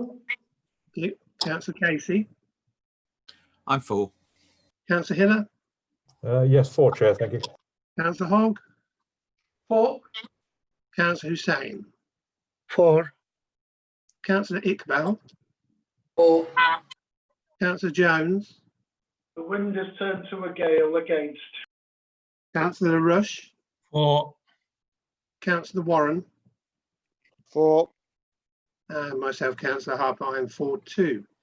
Dan, the result, please. Yeah, so that's 10 for and 1 against. The application is granted. Okay, so the application is approved subject to those conditions set. Thank you very much. Okay, we're going to move now to item 5.3 regarding plan and application for 24 Park Road, Peterborough. And this will be Nick to present when you're ready.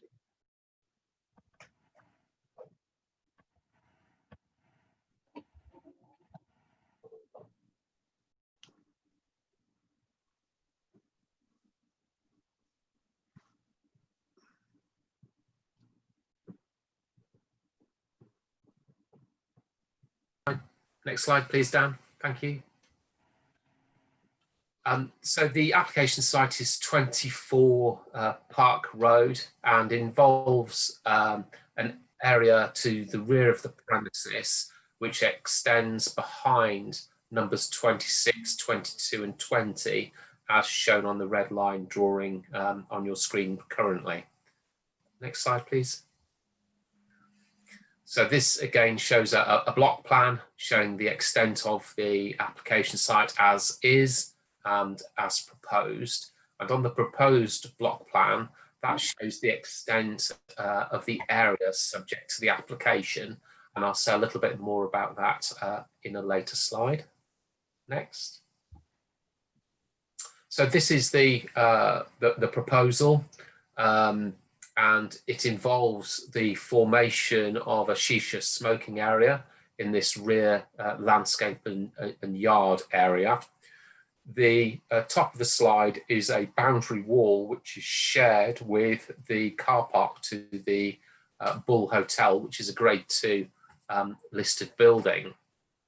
And where you see the sort of table and chairs set out, that is proposed to be a covered shisha area, and it involves the this area being roofed over as far as that light grey line that runs just below the top boundary line, as shown on the drawing. So that shows the extent of the area to be roofed, which goes towards the back of the building and is attached to it, and it's supported by a series of timber posts. The height of the structure is 2.5 metres, and the boundary wall with the Bull Hotel car park is going to be increased in height. And this is an area of concern for the conservation officer. He feels that extension to the existing wall would be detrimental to the listed building. You'll see on the top right-hand part of the slide a small enclosed building, and that's a shisha kitchen. So that's walled on all sides with a roof over the top and a doorway in. And obviously that's needed for said kitchen purposes. Now, in the design and access statement submitted with the application, it's stated that the wall that forms the boundary with the car park to the Bull Hotel is not going to be raised anymore. But on the submitted drawings, it is clearly shown that it is still proposed. What I'd go on to say is that in order to form that shisha kitchen area, obviously it would have to be raised to the 2.5 metres in order to form that enclosed kitchen building. Also included in the scheme, in the sort of centre part of the U of the original building, is a small extension, and that's to form two toilets to serve the proposed scheme. Next slide, please. So these are the existing drawings for the scheme. Next. And this is the proposed elevations. And if you look to the bottom slide, that shows that the height of the wall is proposed to be increased to a height of 2.5, and that's shown in the top elevation as well as the one below. And where you see the star just below that, that is where the shisha facility is going to be provided, just to help you sort of orientate yourselves. So it is at the rear of the building, and it spreads across the rear elevations of a number of properties to the left and right of the sort of main application building. Next slide, please, Dan. So the building in question is the property immediately to the right of Hairline. So that's the property in question. That one there. Next slide, please. And this shows an aerial photo of the car park to the Bull Hotel and where you see the star, and you can see all the sort of green area there, above that and to the right is where the shisha bar is going to be. Next slide, please.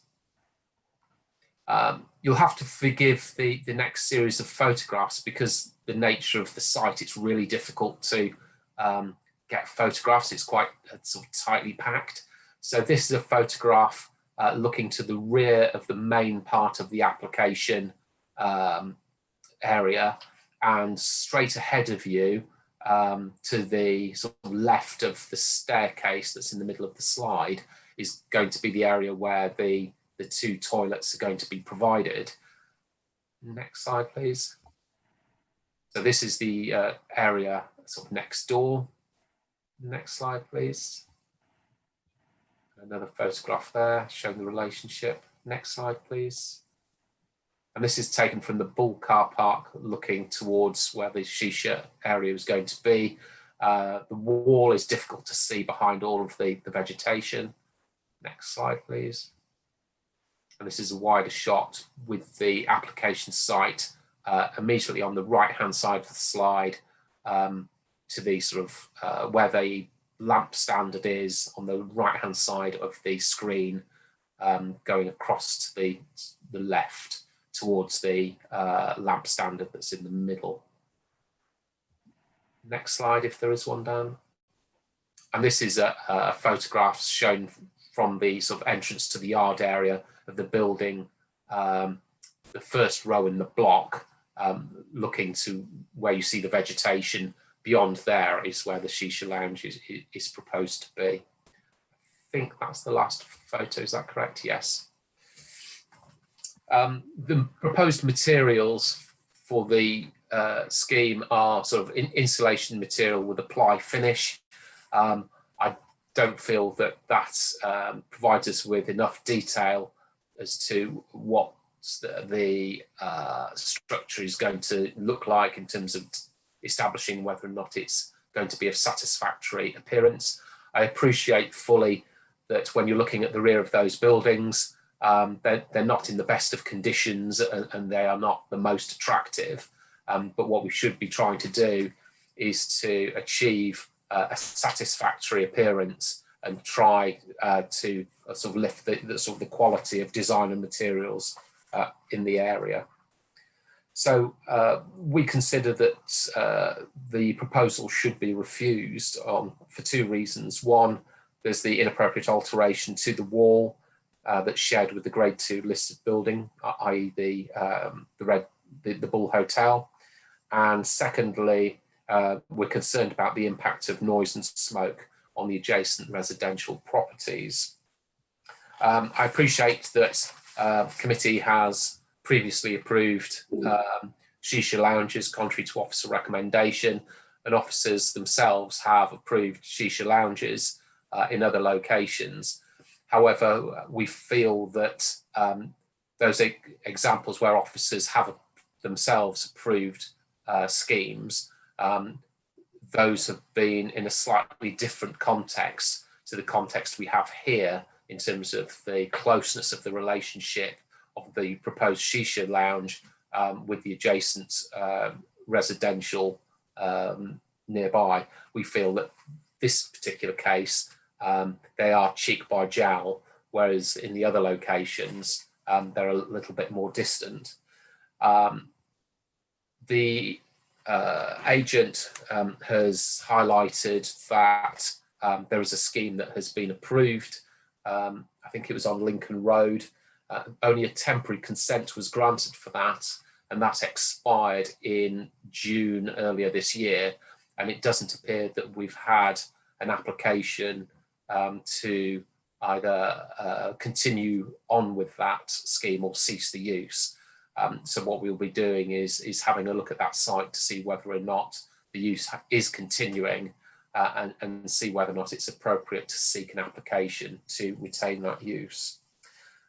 Members will see that in the update report, we've got the statement by the agent and also that we've got a representation of support from Councillor Jamil. Whilst not a planning consideration, Chairman, it appears that the proposal would in any event contravene the regulations with regard to smoking shelters. Those regulations require that at least 50% of the sides of the smoking area are open. And as you saw from the plans, you've got 3 of the 4 sides are sort of enclosed by brickwork. So irrespective of the outcome of the application today, it would appear that under the smoking legislation, it wouldn't meet the required tests. But that's not a factor that you can take into consideration in the determination of this application today, because it's covered as an issue by other legislation. So just to conclude, Chairman, officers are recommending refusal of the application. Thank you. Thank you, Nick. Okay, we have 2 persons registered to speak. I have Mohammed Iqbal and Councillor Bashir. Sorry, Chair, I'm just going to say Councillor Bashir, we haven't been able to contact her. I know she has been unwell, so I don't think she'll be joining us. But obviously I sent round her statement to members before the meeting. Okay, so has everybody had the statement?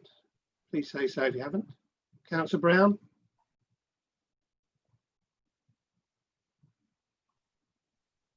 Councillor Brown, your hand's up. I was just inquiring about the maximum people that will be in there. I've not got to that, Councillor Brown. So I'll come back to you. Yeah, certainly. Yeah, you can ask that in a minute. Yeah. Okay, so everybody's got that according to that. There's no hands gone up. Mohammed Iqbal? Is he not with us, Dan? He is, yes. I just want to unmute yourself, Mohammed. Okay. It's not coming up on my screen, that's why. Yeah, he is. Yeah, he is on in the meeting. Okay, Mohammed, welcome to the meeting. You'll have 5 minutes to address committee when you're ready.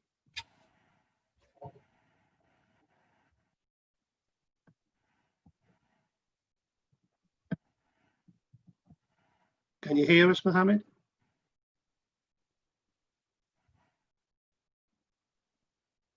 I can just see a blank screen on mine, Dan. Yes, he should be connected. Are you there? Just one of the team's just going to give him a call. Okay, we'll just give it a couple of minutes, if you would, please, members. Give him a chance to come back on. In the meantime, if I could answer the question from Councillor Brown whilst we're awaiting, the layout drawing shows 16 seats to the shisha smoking area. What about the fire risks?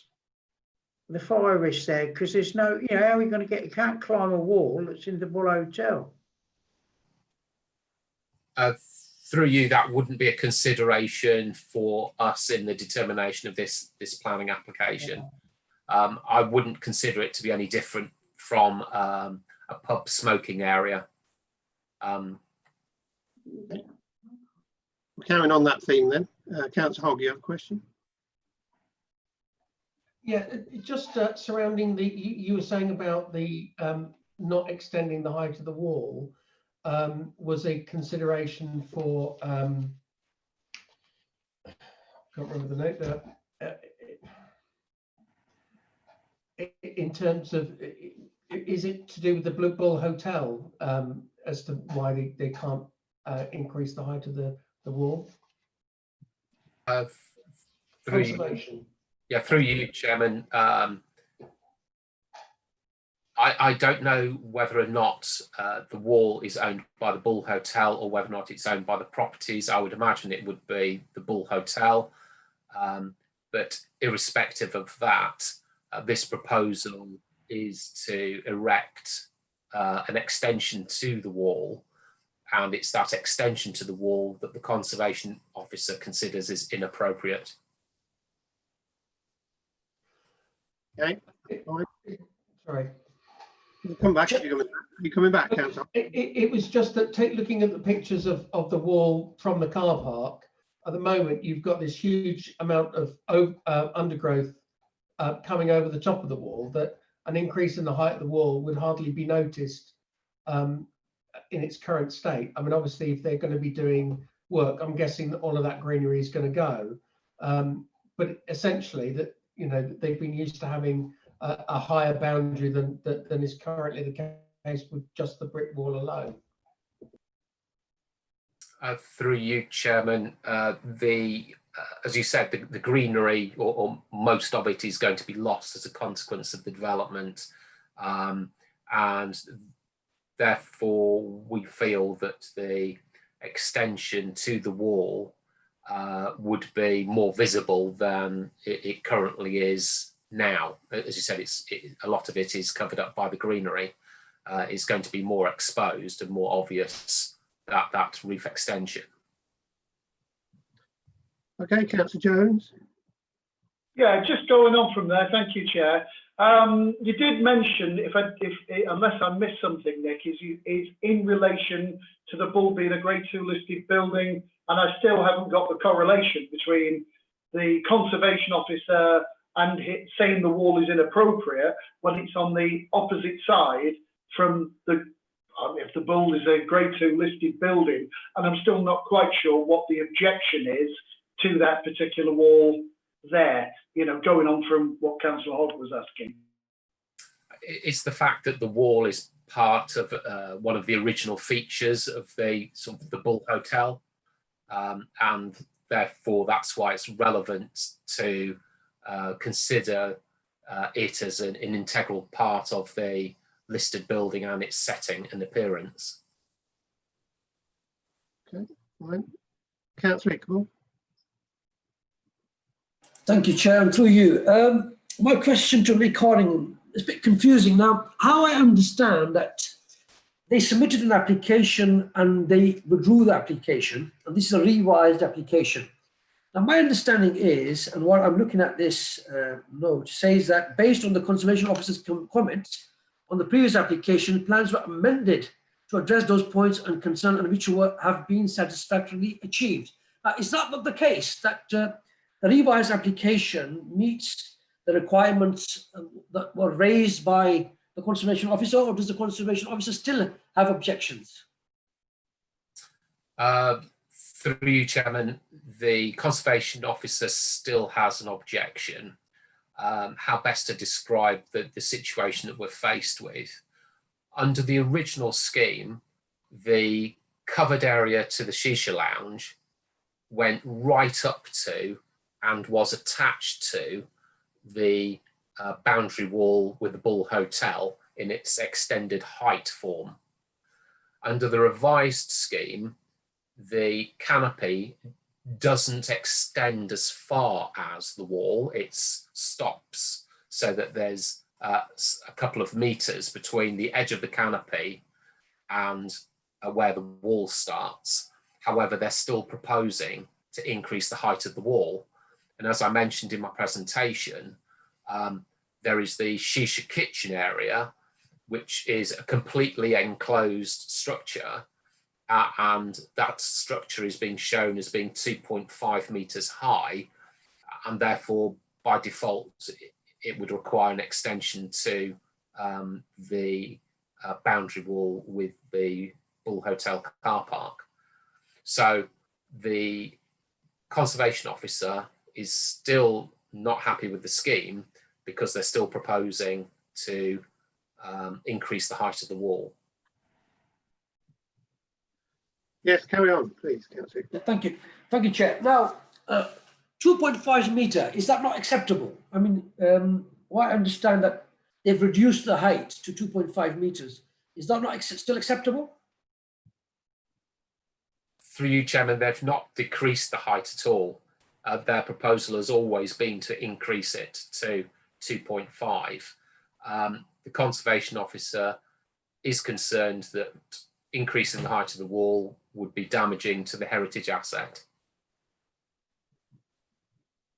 Now, you've raised, sorry, through you, Chair, again. You've raised that, you mentioned the Bull Hotel. Has the Bull Hotel raised any objections? No, they haven't, Chairman. Thank you. Right, have we got Mohammed Iqbal on? He's back in, yes.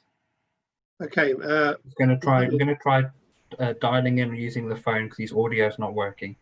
So I don't know whether you want to take a short break at all, Chairman. Yes, we can do. I think we'll probably have a break for 10 minutes or so. Does that be enough for you, Dan? Yeah. Okay, we'll start again at 22. Okay, so we'll see you again in 10 minutes. Thank you.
Dan, how are we doing? Did we get him back?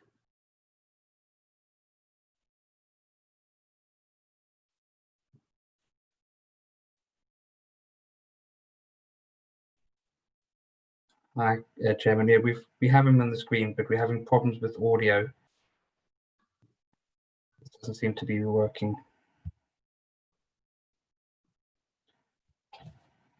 Hi, Mohammed. Are you able to click join audio? It should be at the bottom of your phone screen.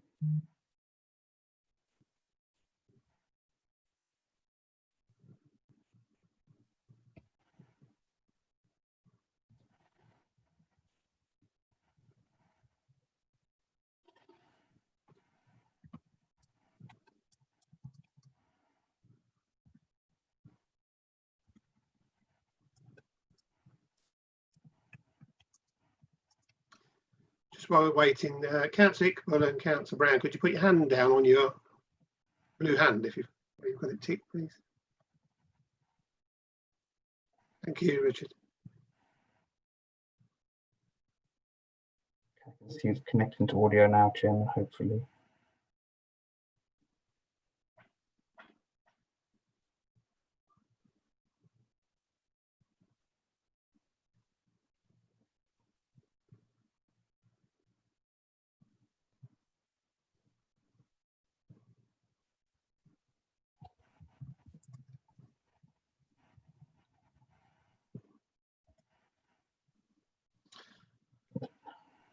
Hello, Mr. Iqbal, can you hear us? I think he can hear us, but every time he tries to connect to audio, it comes up with a cross.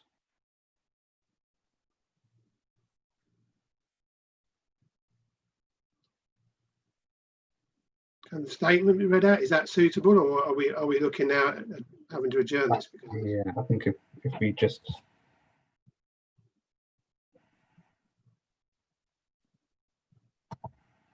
let's try again with the audio. No, it's still a cross, Mohammed.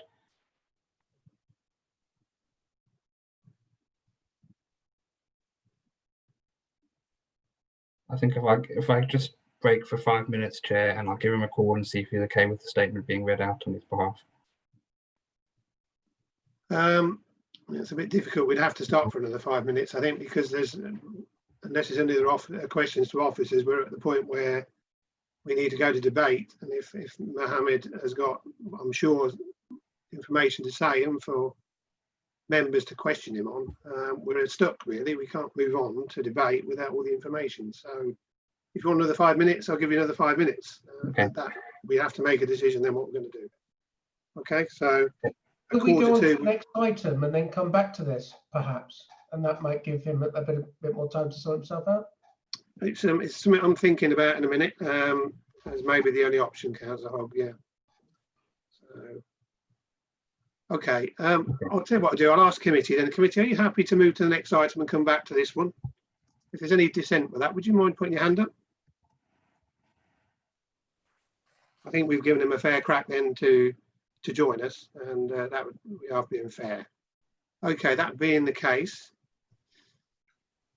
we're going to move on.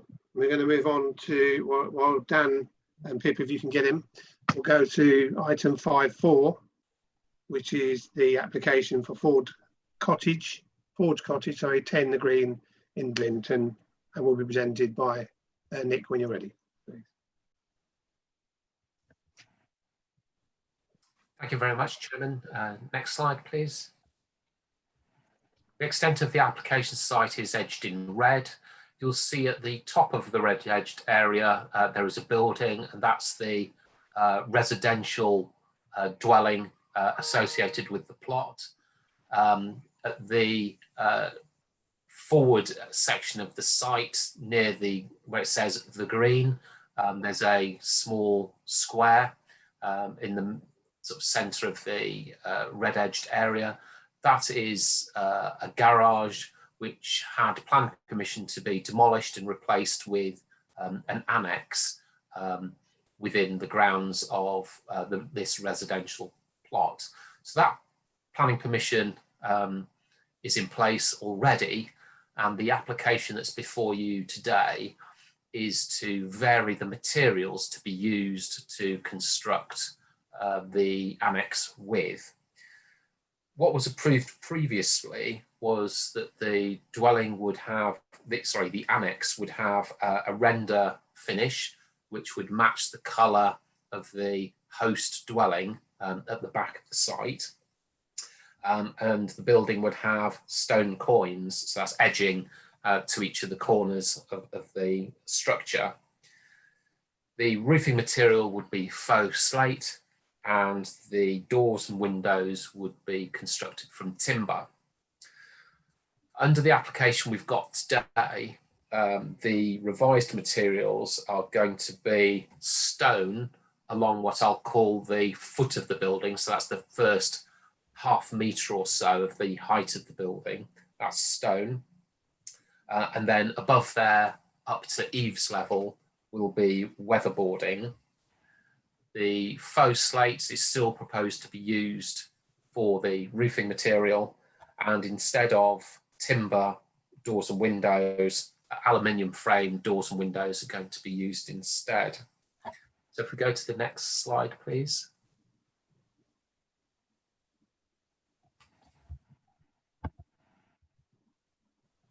So this shows the siting of the annex building. So as you can see, it's at the front of the site where the garage used to be.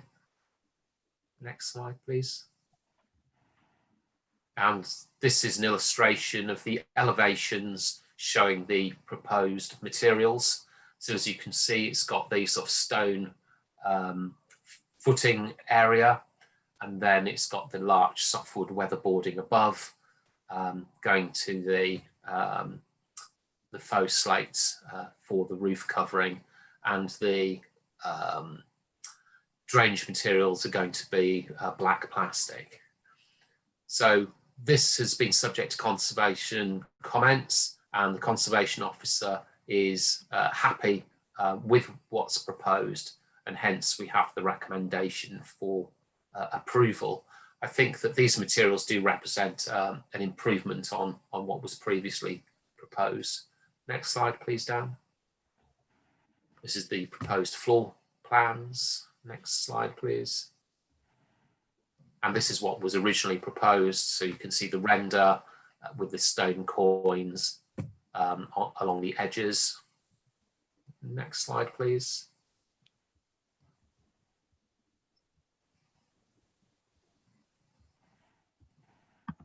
Next slide, please. Yeah, so this is the entrance to the site. Next.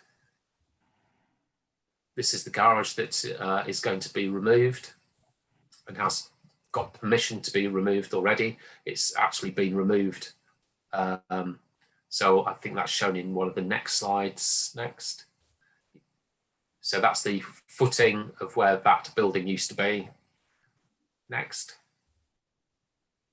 This is with your back to the house, looking towards the front of the site. You can see the gates that access onto the road, and just behind that bush in the middle of the screen, you can see the pad where the garage used to be.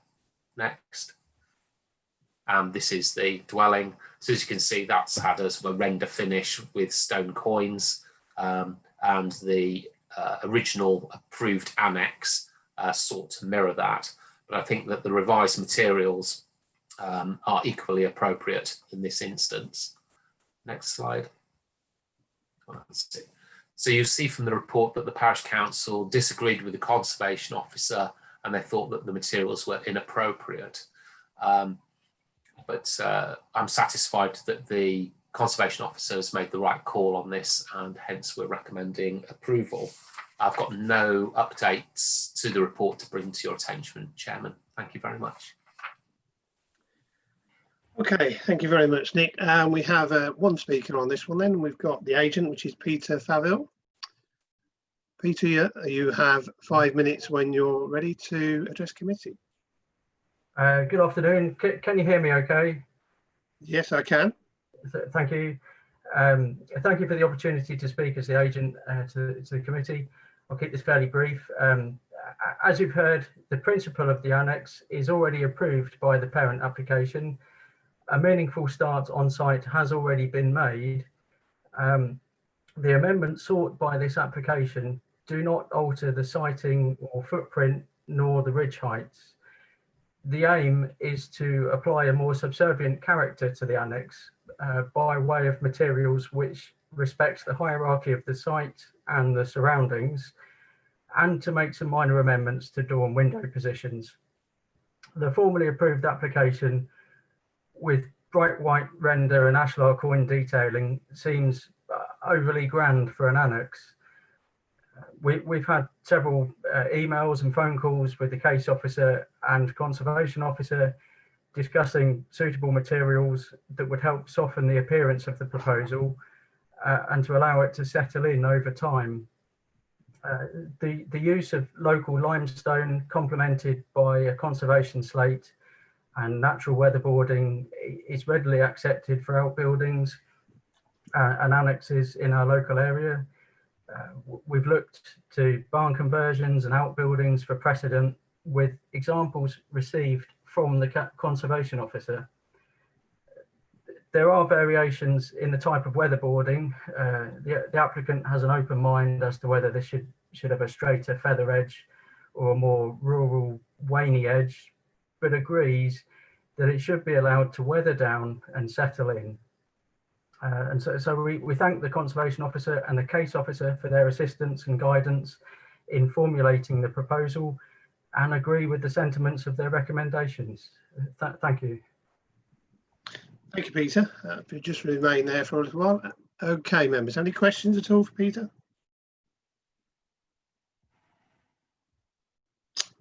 Councillor Hiller, please. Yes, thank you, Chair, and thank you for that presentation, Mr. Flavor. I'm one of the ward councillors for Glinton and Castor Ward, which obviously includes the village of Glinton. I'm particularly keen on heritage and preserving our conservation areas. That's preserving rather than mummification. You I'm sure would agree with me. Are there any examples of similar treatments within the village of Glinton? Well, you've only got to look around at all the stones properties that surround it. There's not many rendered properties close by other than the host dwelling. And out on this frontage, all the other close properties are stone. And then to the west of the site, there's some timber boarded in ancillary accommodation. Yeah, these materials are more akin to what's adjacent. Yes, thank you for that. As I suspected, could you just also confirm, I think as you've already done, so that it has the complete approval and acceptance of our conservation officer? Yes, it does. Thank you, Mr. Flower, and thank you, Chair. Thank you. Anybody else got any questions for Peter? No. And thank you very much, Peter. Please mute your mic. Okay, questions for officers, please. Any of those? Councillor Hiller. Yeah, thank you, Chair. Nick, Mr. Flavel talked about the edge treatment of the boards. Or does our conservation officer have any particular preference? And if he does, it appeared from what Mr. Flavel was saying that the owner of the property would be more than happy to talk and change to whatever was more acceptable to the conservation officer. Through you, Chairman, originally the boarding was going to be sort of painted / stained, but it's been agreed between the parties that they would not be treated and would be left to sort of weather naturally. And so I'm sort of satisfied that the appearance issue has been satisfactorily resolved in that regard. Thanks, Nick. For the benefit of members who don't or perhaps haven't experienced what happens with these boards, they mature into a rather pleasant pale grey appearance. They don't deteriorate, they mature rather. Would you confirm that, Nick?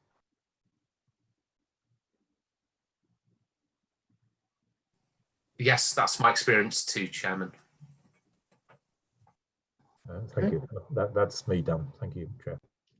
Thank you, Councillor Hiller. Anybody else? No. So we're going to move to debate. And who would like to kick that off for me, please? Councillor Casey. Thank you, Chair. Actually, with the presentation and looking at the examples, I've got no problems with this application at all. I think it's eminently sensible. And looking at the looking at the new design based on what we agreed, which I remember very well because it was Councillor Hiller who taught me about coins. And so actually, no, I look at this and actually I think this is an improvement on what we approved last time. So I'm very happy to support this application. Thank you. Councillor Hogg, please. I'll try to be brief. Essentially, I think this new treatment looks a lot better than the one that was previously approved. I think that the consultation with the parish council have said about it being that there is no residential buildings that that have this look to them. I think in some respects that what it actually does is it kind of makes it look less like a residential property and more of an outbuilding style thing. So from my point of view, I think this this looks really good.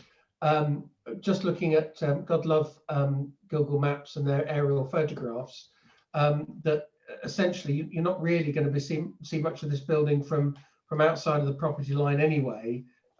So it could be bright pink, and I'm not entirely sure that people would really see that. So from my point of view, it's a bit of a slam and dunk yes. Thank you very much, Councillor Hogg. Councillor Hiller. Yes, interesting. Some of the finest Grade 2 listed buildings in the country are actually pink. It's treatment, it's colour treatment, and I'm looking at Councillor Casey now. Its colour treatment isn't that relevant, I guess, because you're absolutely right, Councillor Hogg. It doesn't leap out at you from the within the curtilage of the property. I completely understand Glinton Parish Council objecting to something that isn't the norm, inverted commas, but again, repeating what I've said, Chair, it's a conservation area, not mummification, and I think that this treatment is perfectly acceptable. In fact, it's to be admired, in my opinion. The principle of the development has already been agreed, members will be aware, and it's a boundary treatment that I think is acceptable. A conservation officer is unequivocally supportive, and I see no reason at all why we shouldn't support the officer's decision. Thank you. Thank you, Councillor Hiller. Anybody else want to enter debate? No, then I'm going to ask, has anybody got a proposal, please? Councillor Hiller. Yeah, my proposal is fairly predictable, I guess, Chair. I think we ought to support the officer's recommendation. I would be very surprised if anybody was against this treatment, and it's really is a bit of a no-brainer for me. But that's probably because I'm slightly biased, given that it's within my ward. So that is my recommendation, Chair. Thank you.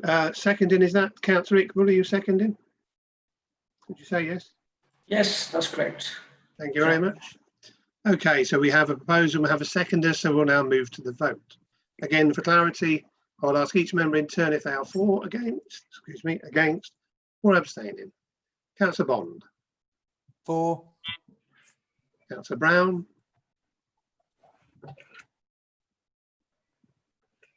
For. Councillor Casey. For. Councillor Hiller. Yes, I'm for the application. Councillor Hogg. For. Councillor Hussain. For.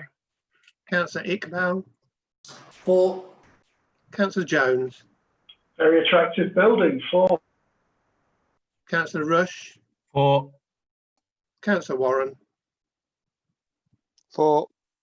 And myself, Councillor Hub, I'm for too, so I can, Dan will bear me out. That's a unanimous decision.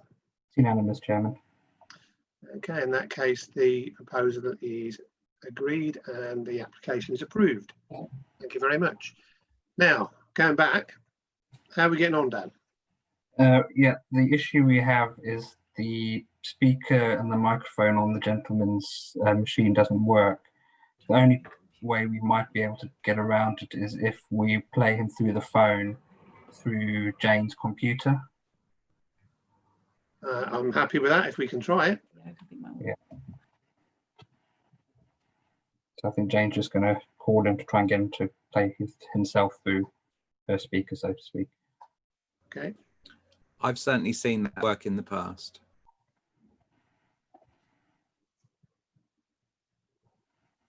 So I'll just give it a few minutes, Chairman. Yep.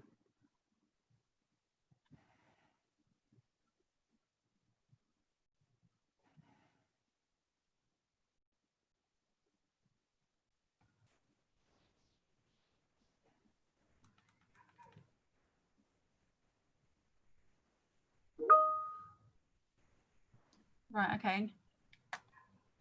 Okay, can you hear me as well, Mohammed? Can you hear me? Right up. Go on. Hello, yes, can you hear me? Yes. Am I okay to start? Yes, when you're ready.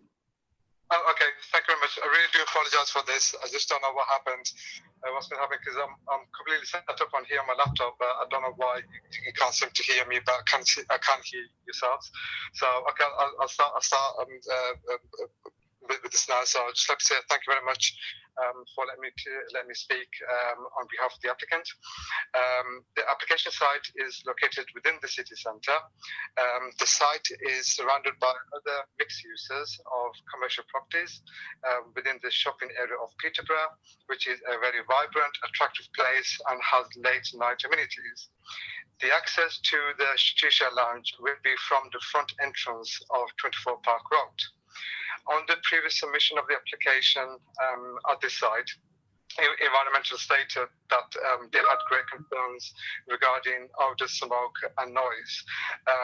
But I mean, to be honest, when I look at the other applications that were allowed, they had residential properties directly above the site, but those were still allowed. Whereas this application site is detached. There is no residential amenity properties directly above the actual site itself.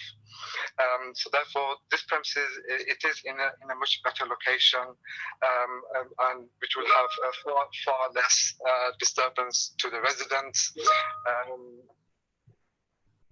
Sorry, can you still hear me? Yes. Yeah, okay. There are only two flats above between the shops of between 20 and 26. The rest are storage that are used at first floor levels. Property number 24 itself is occupied by the chef of the restaurant, and the other one is number 20, which is on the far end of the parade of the shops. And the number 20 residents, they have given their full support on this. On the previous application, the conservation officer had their concerns regarding the height of the actual the outbuilding itself. So before we resubmitted the application, I had a dialogue with the conservation officer myself to address those points that they had concerns on. It was his suggestion that we reduce the height of the unit itself to 2.5 meters, and he also suggested that we raise the existing wall slightly more higher to what it currently is. So based on his comments, we made these revisions to these drawings to satisfy his concern, which he was happy with, which I've got email correspondence back from him as well, and therefore we resubmitted this application. Also, officers state that their concerns regarding odour, smoke, noise is a major concern, as it will affect the residents. With the revised application, the opening of the Shisha Lounge faces the rear boundary wall, which is the car park at the rear. There will be no noise disturbance, as access to the Shisha Lounge will be internally accessible from number 24. And there will be no music played at any time, as the Shisha Lounge is for people to get together, meet up and socialize. So there will be no music played at the site. The area itself is predominantly commercial, 2- and 3-story building. And the proposed zone is in an ideal location as the area surrounding is commercial and situated within the city centre. So based on those reasons, I hope you are able to support this application and grant approval. Thank you very much. Thank you very much, Mohammed. Hopefully you can stay hanging on while we ask members. Do you have any questions at all for Mr. Iqbal? Yes, Councillor Hiller. Yeah, thank you, Chair. Good afternoon, Mohammed. You say that the site is an ideal location and more suitable than other locations permitted for shisha. But it is on the boundary of conservation area and adjacent to a Grade 2 listed building. I just wondered, are you aware of any other shishas that are in a similar position from a building status point of view? I am aware that there are a couple other that have been recently been opened in the vicinity of Broadway, which is in the conservation area as well. And again, at the same time, before we resubmitted the application, we addressed all the points, the concerns that the conservation officer had. And based on those grounds, we resubmitted the application because we had satisfied his concerns. Thank you for that. So I'm not sure that you actually confirmed there was another shisha on the curtilage of a listed building, but we'll take that as there probably isn't. But you've said twice, from my recollection, that our conservation officer, the Peterborough City Council's conservation officer, is happy with the proposal, but it appears pretty obvious that he's not. How do you balance that? I am quite surprised, to be honest, because I actually got an actual email from the conservation officer saying that yes, he was happy with what we have now proposed, and therefore he said if a formal application came back in, he'd be supporting it. And again, if there is a concern, I know because obviously Officer Nicardin mentioned regarding the wall being raised, we have no issue. We don't have to raise the wall. The only reason why we were raising the wall was because the conservation officer asked us to do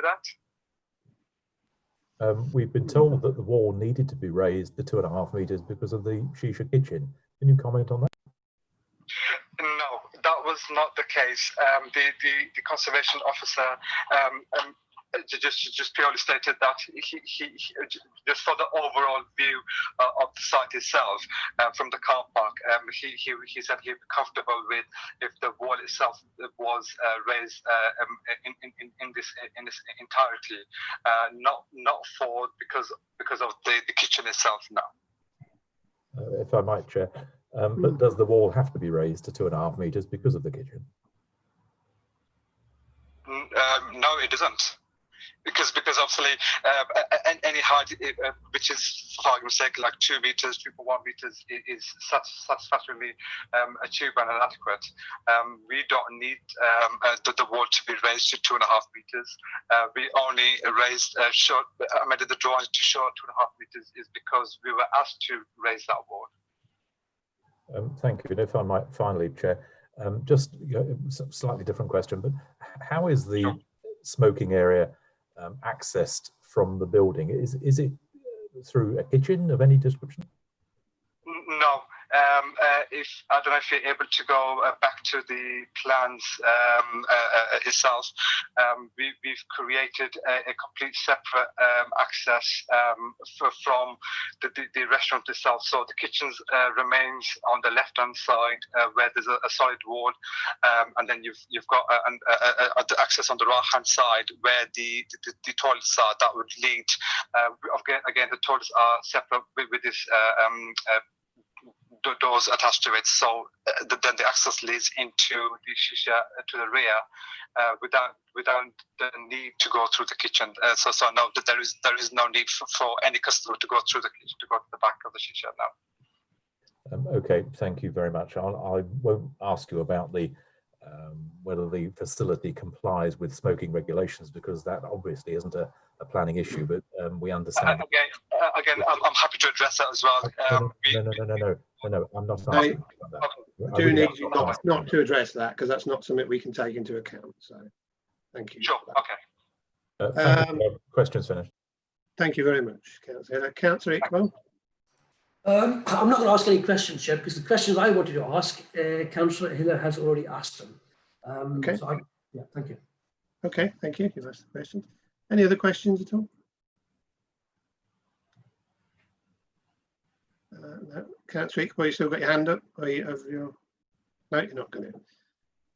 Okay, fair enough. That's no more questions. Thank you very much, Mr. Iqbal. Thank you. Right, okay, we'll move on then to questions to officers, please. No, I've got one. Councillor Hogg. I just wanted to sort of clarify the situation a little bit, because it, in terms of the use of this building, that's not our concern. Our concern is just about the construction side of things. So in terms of whether or not it's suitable, whether or not these plans are suitable for what it's being brought forward for as a shisha lounge, the smoking area side of things is not something that we need to be considering. Is that correct? Through you, Chairman, the formal use of the property is of a restaurant. So the way to imagine it is that the shisha smoking area is the equivalent to a covered smoking area outside a restaurant facility. There's no real difference. It's just a covered shelter, and it needs consent because it is a structure on a commercial premises. Okay. Councillor Iqbal.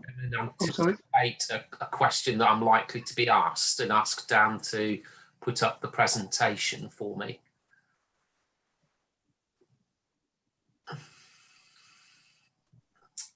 Could you go to the proposed site layout for me, Dan?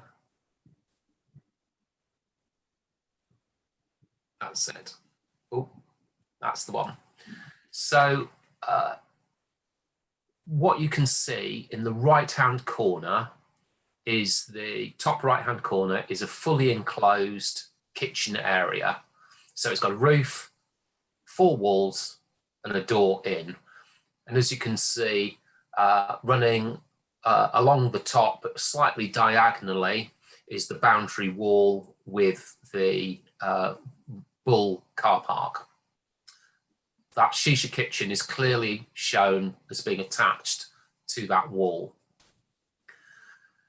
Below that line of the wall, you see a faint grey line, and that faint grey line shows the extent of the canopy which is going to sit above the shisha smoking area, which is where you can see the tables and chairs.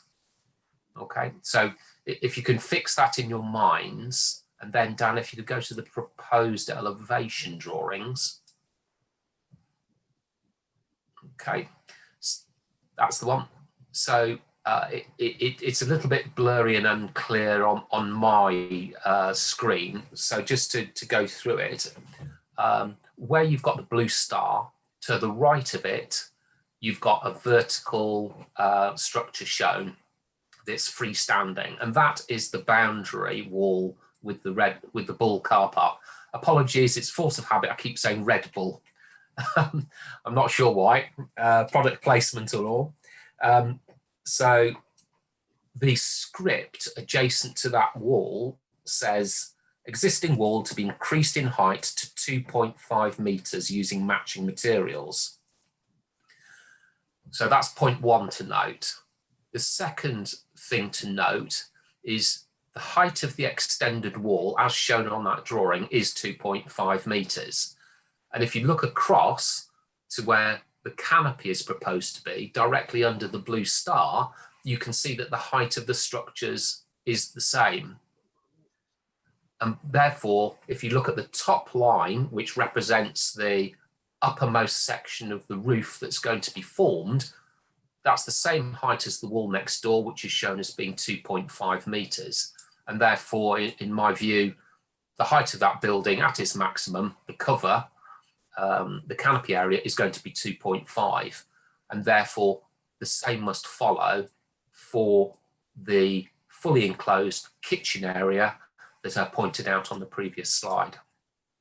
So I hope that explains what I've been saying about the increase in the height of the wall and what the maximum height of the covered area and the fully enclosed shisha kitchen is going to be.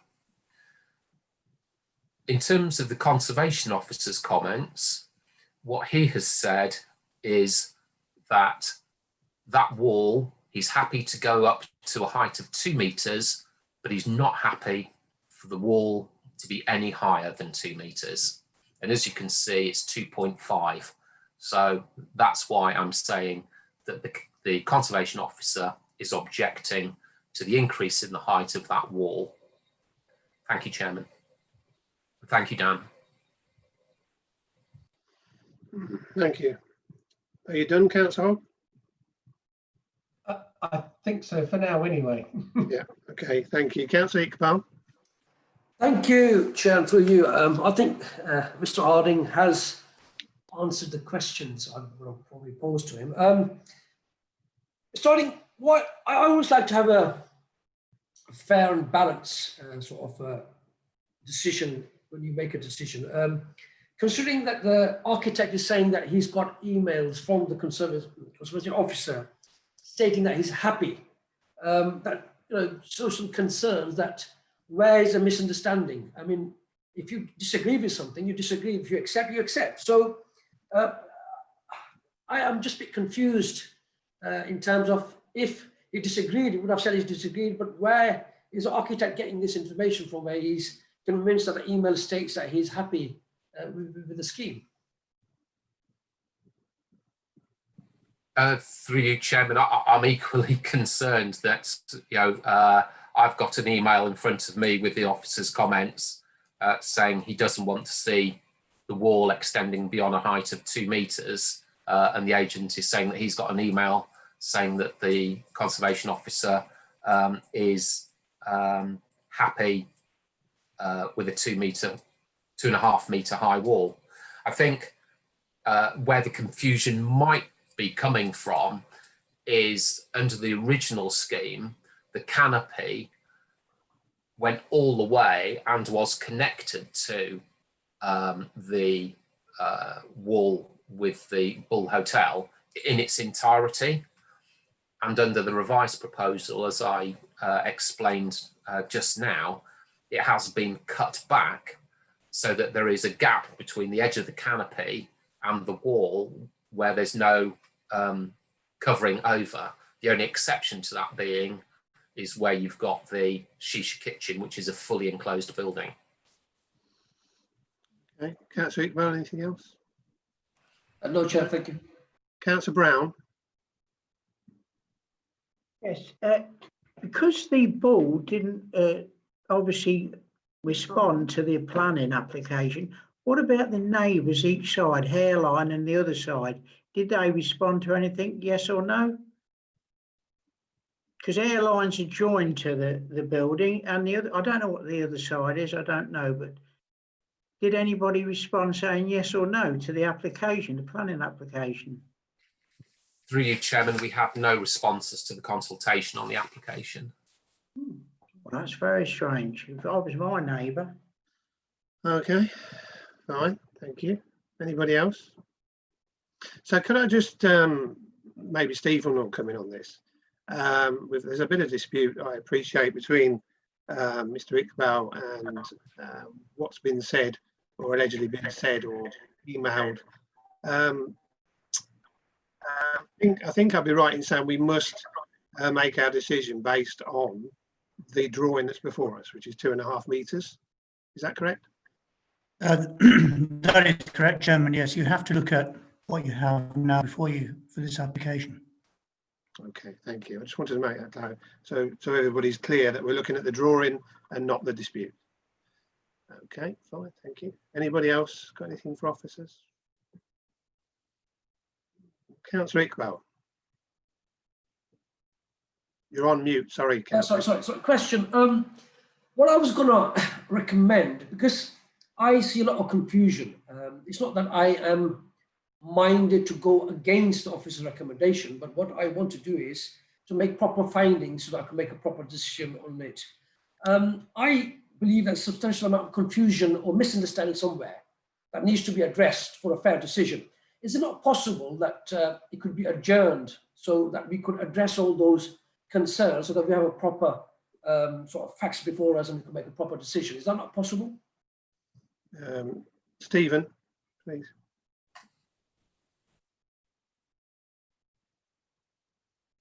Stephen? It's a matter for members. I mean, clearly this application can be deferred if that's what members wish to do. Equally, there is enough information for them to make a decision. Okay, yeah, thank you very much.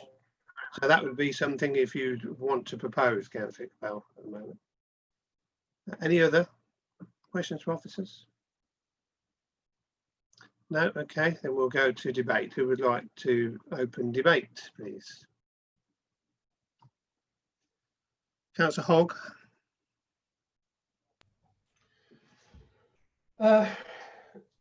So I have a couple of concerns, what have you, around this. I think that the concept, I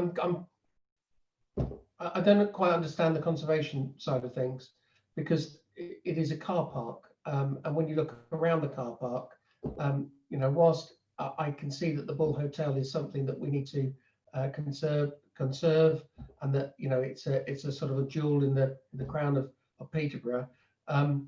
There is a number of 1970s and other buildings that are between this car park and the Bull Hotel proper. So I'm not entirely concerned about the conservation aspect to the wall. I just want to have that kind of put out there. However, it seems to me that the similar to we had a planning application a couple of months ago where the footings of the property were not quite the same as what the plans were, and we had to go on the plans, and the application was rejected, and the plans were then changed, and it was subsequently approved. I think this is a similar sort of situation where maybe the paperwork hasn't been filled in quite correctly, and that they haven't submitted new plans with a 2-meter wall, but the plans that have been submitted say a 2.5-meter wall. And from my point of view, that is an issue that needs to be addressed. So on that basis, I'm not going to be supporting this this application. I also call into question as to whether or not under the current plans it can actually be used as a smoking area, from what has been said from the in terms of the smoking requirements, in terms of open space and what have you. So I think they certainly need to have a look at that if they're kind of looking to resubmit plans, and if it gets refused, it may be that other people disagree with me. But I just thought I'd throw that out there. Thank you. Councillor Iqbal. Thank you, Chair, and through you. I personally think that this application should be deferred. We have a substantial amount of confusion there. Maybe I'm not saying it's intentionally or unintentionally.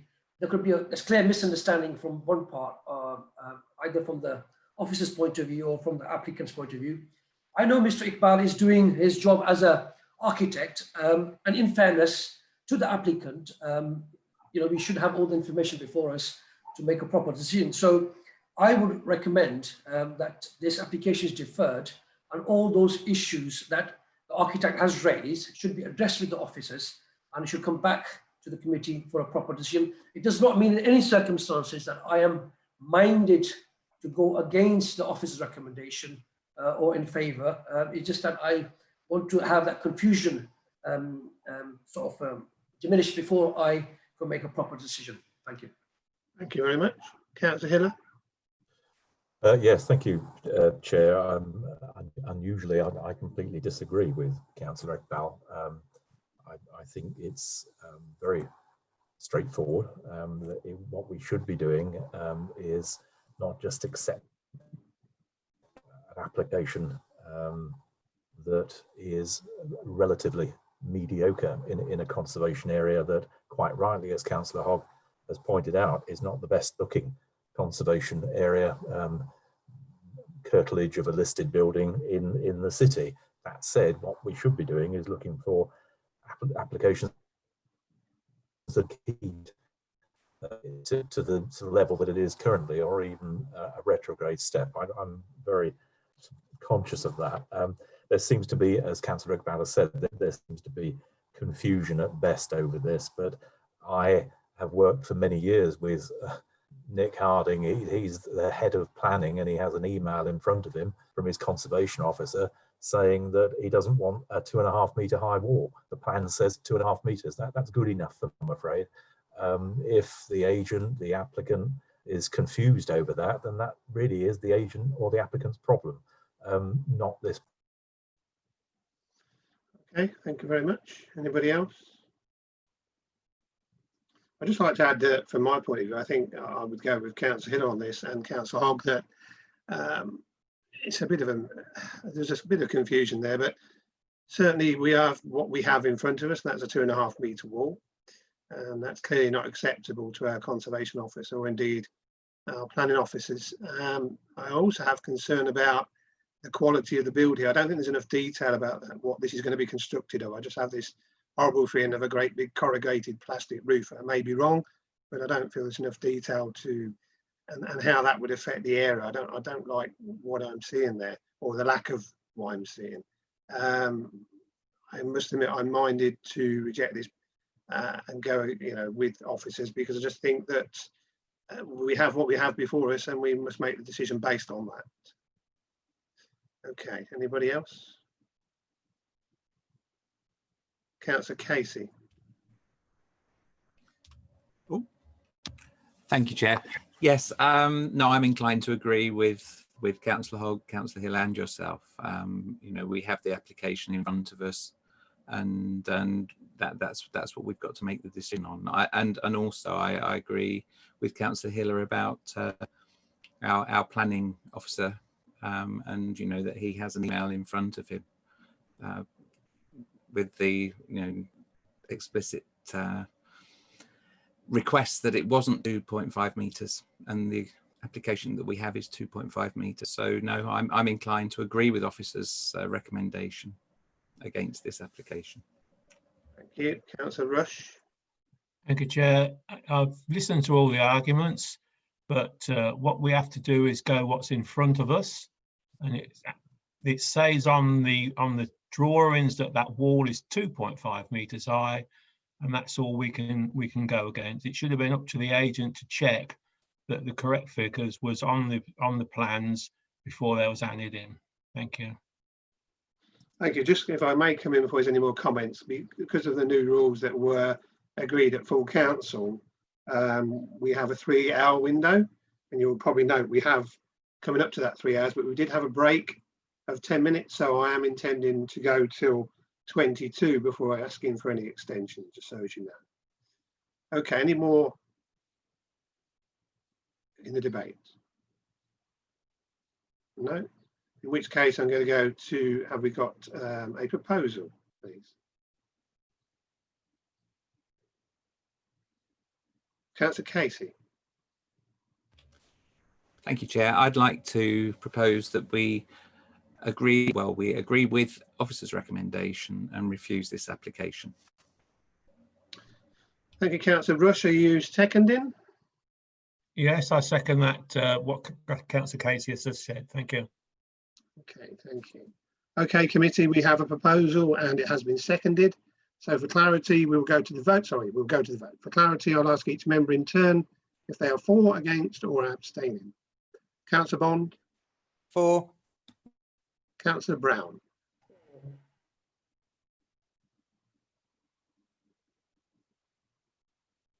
I got Councillor, it.